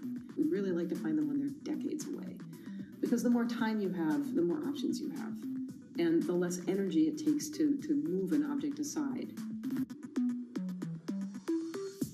It also means we might not have to resort to launching a nuclear warhead at an asteroid. Until recently, pretty much our only choice. That's an option of last resort, in my opinion, yes. We have lots of options available. You can just simply bump into the object and just nudge it out of the way. That's one possibility, and that's kind of, in a way, sort of the simplest thing to think about, just nudging it off its path a little bit with, a massive object, a spacecraft, let's say. It's kind of like bowling, if you will. If you have a long time or a long stretch of runway in the lane, just a very small twist on the bowling ball will make a big change in where it ultimately ends up. Another option would be something where you take a very big, massive spacecraft and you park it next to the object and you use the force of gravity as a towing rig. That takes longer, though, and you need to be able to send a pretty massive spacecraft, and it obviously depends a lot on how big the asteroid is. Other options start to get more and more complicated, and they range from painting one side of the object a white color and painting the other side dark, and then letting the pressure of light sort of perturb its orbit. In a departure from the lab and computer simulations, NASA has real plans to rehearse kinetic impact deflection. In 2021, the agency will launch DART, the Double Asteroid Redirection Test mission, which will intercept a 160-meter asteroid in 2022. Better to practice now before we have to deal with an actual threat. In the meantime, discovering asteroids is our best bet. Thousands of scientists and amateur astronomers around the world make up an informal network that survey the heavens. But that may not be enough. NASA wants more resources to map our solar system and better technology. We need to ramp up our network of sensors, and also we need to just continue to strengthen our network of international observers so that we can get follow-up, because we find these objects when they're distributed all over the night sky. Once we get more observations, we get better data, we can make better predictions. If you look at the big impactors we have had in the last, let's say, 20 years, or maybe 30 years, or 50 years, most of them we haven't seen coming. So the real danger, I think, comes from the objects we don't know about, and not from the objects we do know about. This particular natural disaster, like a lot of natural disasters and like climate change, is a problem of the global commons. So the thing that we risk collectively is that it sort of then becomes nobody's problem and nobody takes ownership over it. Asteroids are all over the sky. They just truly cross boundaries and borders with a second's notice. I kind of imagine in the future, maybe lots of small satellites around the Earth that are always going and looking outward. I mean, I think it's something worth investing in. It's our existence at stake, right?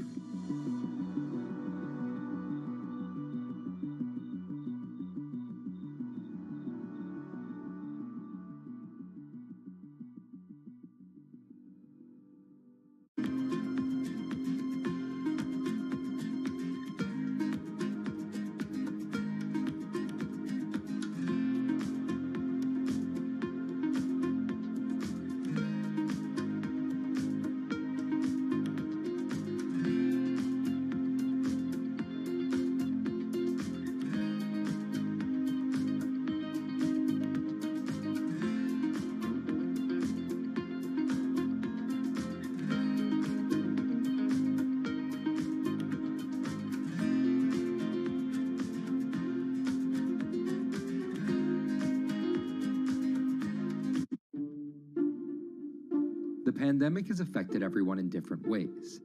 Some pass the time by baking. Homemade sourdough bread. Do I need to say more? Some chose to binge watch Netflix. It's your game. Or maybe you started a garden oasis in your backyard. Next, I'm going to put my lettuces in. But for millions of others, I'm going to be posting stocks that will boom. They wanted to uproot the financial industry. Let's just lock it on up and take $15,000. Here's a stock that can change your life. I see a stock going up and I buy it and I just watch it until it stops going up and then I sell it. I have gained over $3 million. I want some free money.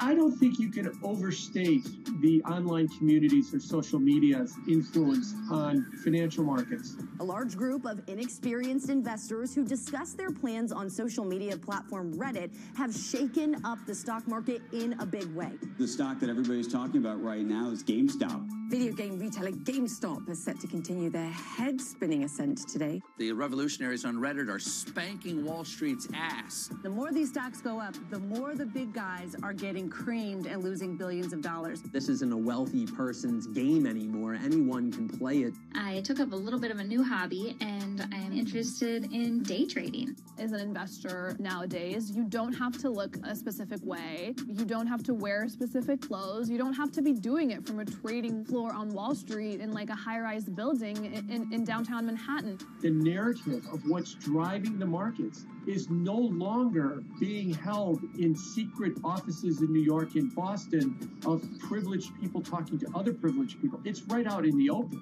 It's on Twitter, it's on Reddit. From brokerage apps to Discord channels and subreddits to TikTok finfluencers, one of the last holdouts in the world of disruption, finance is next in line.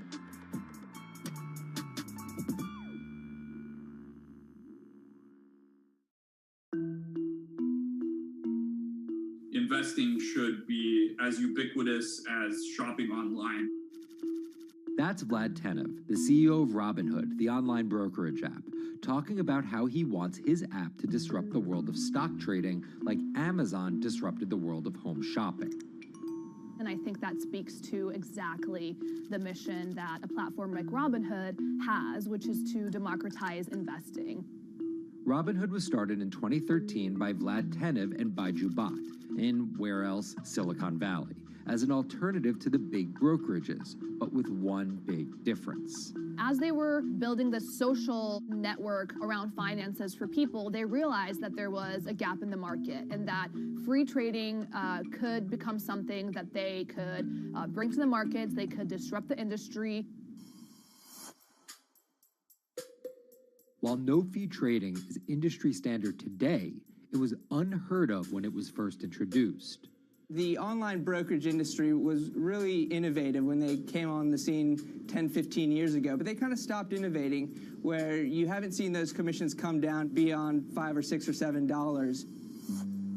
Robinhood think that by offering zero commission that they're going to push people onto this platform. And on top of no-fee trading, the customers Robinhood was courting have been long overlooked in the world of finance. So the typical customer of a Charles Schwab, for example, is putting a lot more money in that brokerage account than the typical customer at Robinhood. Even today, with all of its popularity, the median account size is about $240. There's Fidelities in the Schwabs and the E-Trades of the world. They look down their nose at those kind of accounts. I don't want a $1,000 account. They're just a headache. I want a $100,000 account. And this is key here, right? Because the thing about Robinhood that's different than every other single brokerage platform is how easy it is to use. The design of the Robinhood app really has in mind a user who might be coming at this absolutely cold. The fonts are very well sized, the shapes, the colors, all of that is something that the founders of Robinhood paid really close attention to. And by creating an interface that catered to a newer investor, they were able to gather a pretty healthy group of customers. And by 2019, they had about 10 million customers. Those 10 million customers were a huge success story for Robinhood, but no one could have predicted its explosion after the arrival of COVID-19. Remain indoors to the greatest extent, and 100% of the non-essential workforce must stay home. What we saw when the pandemic hit was the growth of Robinhood users absolutely turbocharged. And oddly, you saw this surge in interest in stock trading. Then they saw the absolute surge in 2020 in customer growth. And now, by many accounts, they have more than 20 million customers, which is pretty extraordinary.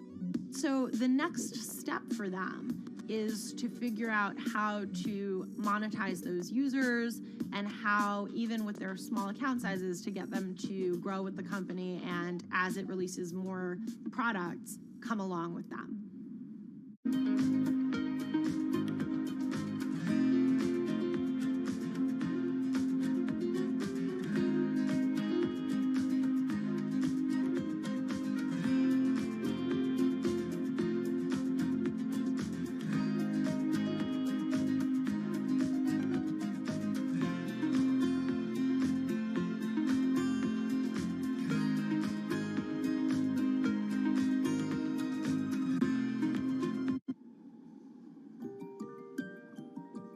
Robinhood would become one of the COVID economy's breakout successes. Robinhood traders, as they're called, became the shorthand explanation for the frenzy of often speculative retail investing after the pandemic lockdowns.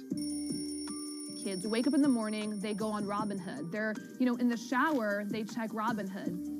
Kids are learning how the stock market works at 18 while they're at school, checking their phones in between classes because notifications pop up telling them what their stocks are doing that day.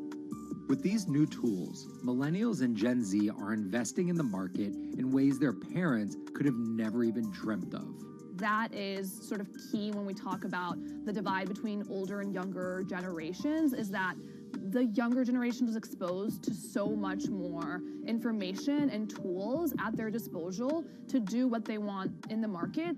The older generations, you never had the technology or the cost structure that you could play the markets like you can today. So you were stuck with giving your money to a professional investor and paying them a fee to do it. When I speak to young kids, they tell me, I'm making mistakes, I'm losing money. I'm not a perfect investor, but I'm 18, and by the time I'm 30, which will be, 10 years from now, I'm gonna have interacted with the markets for a decade. And so it's a learning experience more so than anything else. And you can look at it and you can say, wow, that's risk-taking, that's dumb, but if you could possibly shave 10, 20 years off your working life versus adding 5 years, I don't think you can fault people for that. But Robinhood is only part of the puzzle. Sure, you can trade on it, but without research, information, and data, you're just blindly throwing darts at different stocks and hoping to strike it rich. Wall Street forever has always run on what we now call narratives or memes. People telling rumors to each other have been around for 100 years. On Wall Street, information is its own currency. Historically, either you had it or you didn't. and the people who had it had a huge advantage. In the past, those narratives and memes didn't have a network effect. It would be one person telling another person over the phone. In fact, when I broke into this business in the 80s, a lot of people used to complain that they weren't on the call list to get those ideas. Social media changed all of that. Fast forward to 2021, that's being done on the internet now. And that's being done on Discord and Twitter and StockTwits and Reddit. And the impact is very similar, but orders and orders of magnitude larger. As social media has played a bigger part in our lives, it's also played a bigger and kind of more important role in how people find investing ideas online and on these platforms.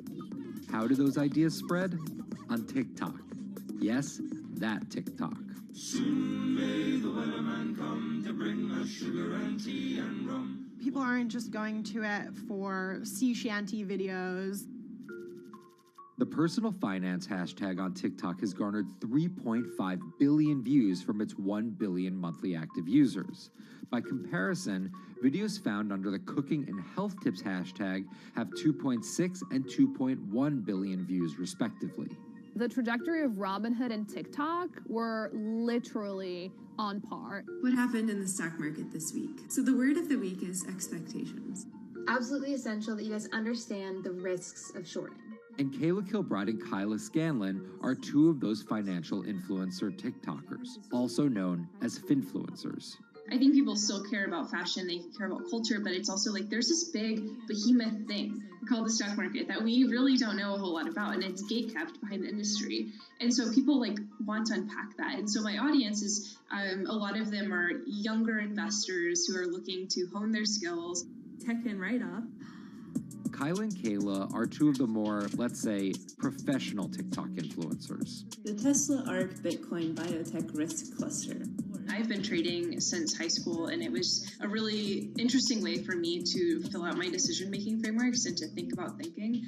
And I think that the more that we can have people thinking about finance, the better that we're going to progress as a society. I think it's a huge gap in our educational system. If you're going to buy an option for a stock you think is going to go up, it's a call. So think of it like this. I made the options video where I was like, options are just like shopping. Rumor has it that this pallet's about to go up in price. So if I come in tomorrow, can I still buy it at said price? And a ton of women just like attacked that video and were like, you explain things so much better than my boyfriend or my professor, or like I could sit and listen to you all day. And I was like, this is what I was looking for. But TikTok's algorithm does not reward calm and measured videos about responsible investing. It rewards this. Watch this video for 30 seconds and you'll be rich for the rest of your life. I try not to say the A word, the ALGO word, because TikTok listens to us. The algorithm does impact how you feel. You know, you do notice which videos do better versus which videos do worse. How do you catch someone's attention in less than 60 seconds? And how do you make it something that they're like, I need this in my life? Nearly impossible to do that in 60 seconds. But the people who perfect it are the people that you're going to watch and going to stick around. And where people are sticking around? Reddit. And its nearly countless subreddits about finance.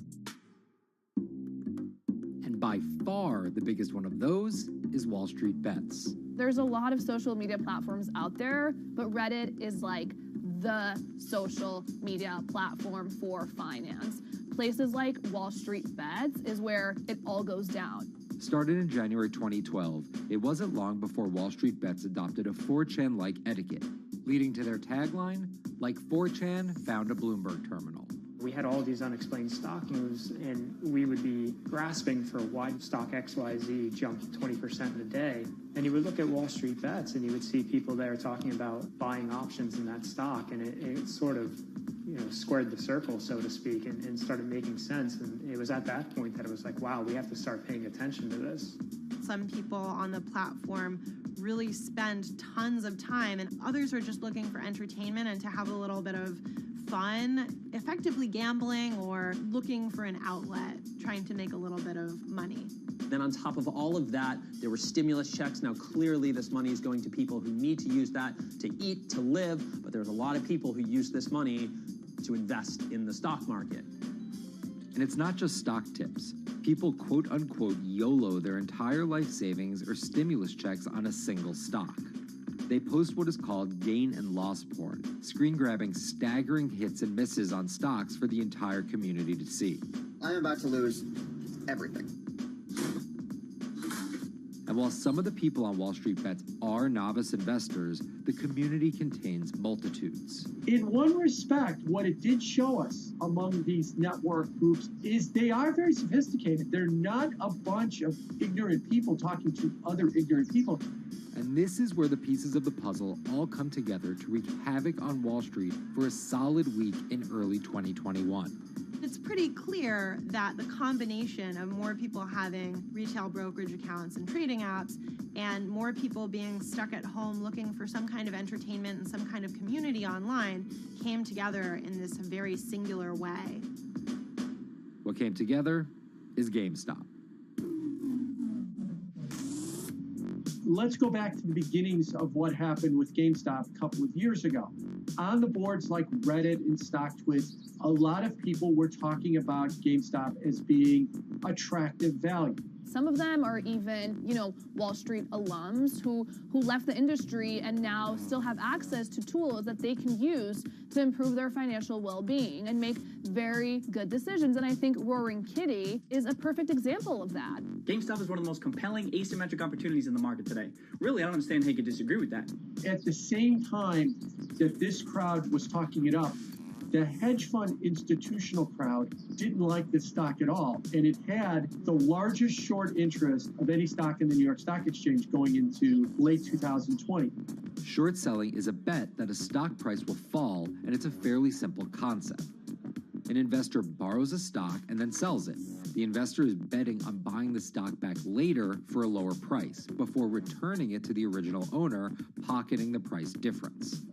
What a short seller would tell you is that they almost act as a policeman in financial markets, or they're at least looking for companies that aren't what they say they are. And that can range anywhere from an outright fraud that some short sellers try to expose to just a company that's not worth as much as investors think it is. The problem is, if the stock price rises, the short seller has to come up with the money to buy the stock back. And the more it rises, the more it costs. And that's what's called a short squeeze. And the hedge fund Melvin Capital was on the wrong end of that squeeze. Melvin Capital lost over 50% of its money in the month of January alone, just from being caught in the short squeeze of the stock. This is where the disruption comes in. One of the most wild stories you're ever going to see. GameStop shares absolutely going nuts. In less than a year, the company's stock has jumped from less than $3 a share to almost $350. Cheers, everybody! Roaring Kitty has turned $50,000 or so investment into some $14 million. Whoa! Investors all over social media use the free trading app Robinhood to wreak havoc on Wall Street. They're actually piling on into some of these stocks to really hurt the professional short sellers. And they all used Reddit, Twitter, TikTok, and Discord to tell one another to keep buying and, quote, hold the line and not sell GameStop. People are getting cheerleaded for jumping in, buying at the highs. They're saying, keep going. And it was working too, until Thursday morning, the trading app Robinhood sent out this tweet. In light of current market volatility, we are restricting transactions, including GameStop. People were really angry. Robinhood was supposed to allow the regular people to play the same game these big boys are playing. But instead, we were all taken for schmucks, and they screwed us. Shares of GameStop are jumping again now that retail investors are being allowed to buy shares of the stock. But what we learned is that when people organize online, they have the ability to disrupt the market. And it was a big sign the ivory walls of the institution aren't as powerful as maybe the institutions thought them to be. I don't know if pumping up GameStop was the best use of billions of dollars, but I think that as a signal to society, it was pretty interesting and powerful. The GameStop saga was so impactful that both Vlad Tenev and Roaring Kitty were called in to testify before Congress to clarify each of their roles in the saga. One thing that's emerged from the congressional hearings is that They're interested in how retail brokerages make money and whether they're keeping the best interest of their customers in mind, but it's pretty fuzzy as far as what they would actually do as a result.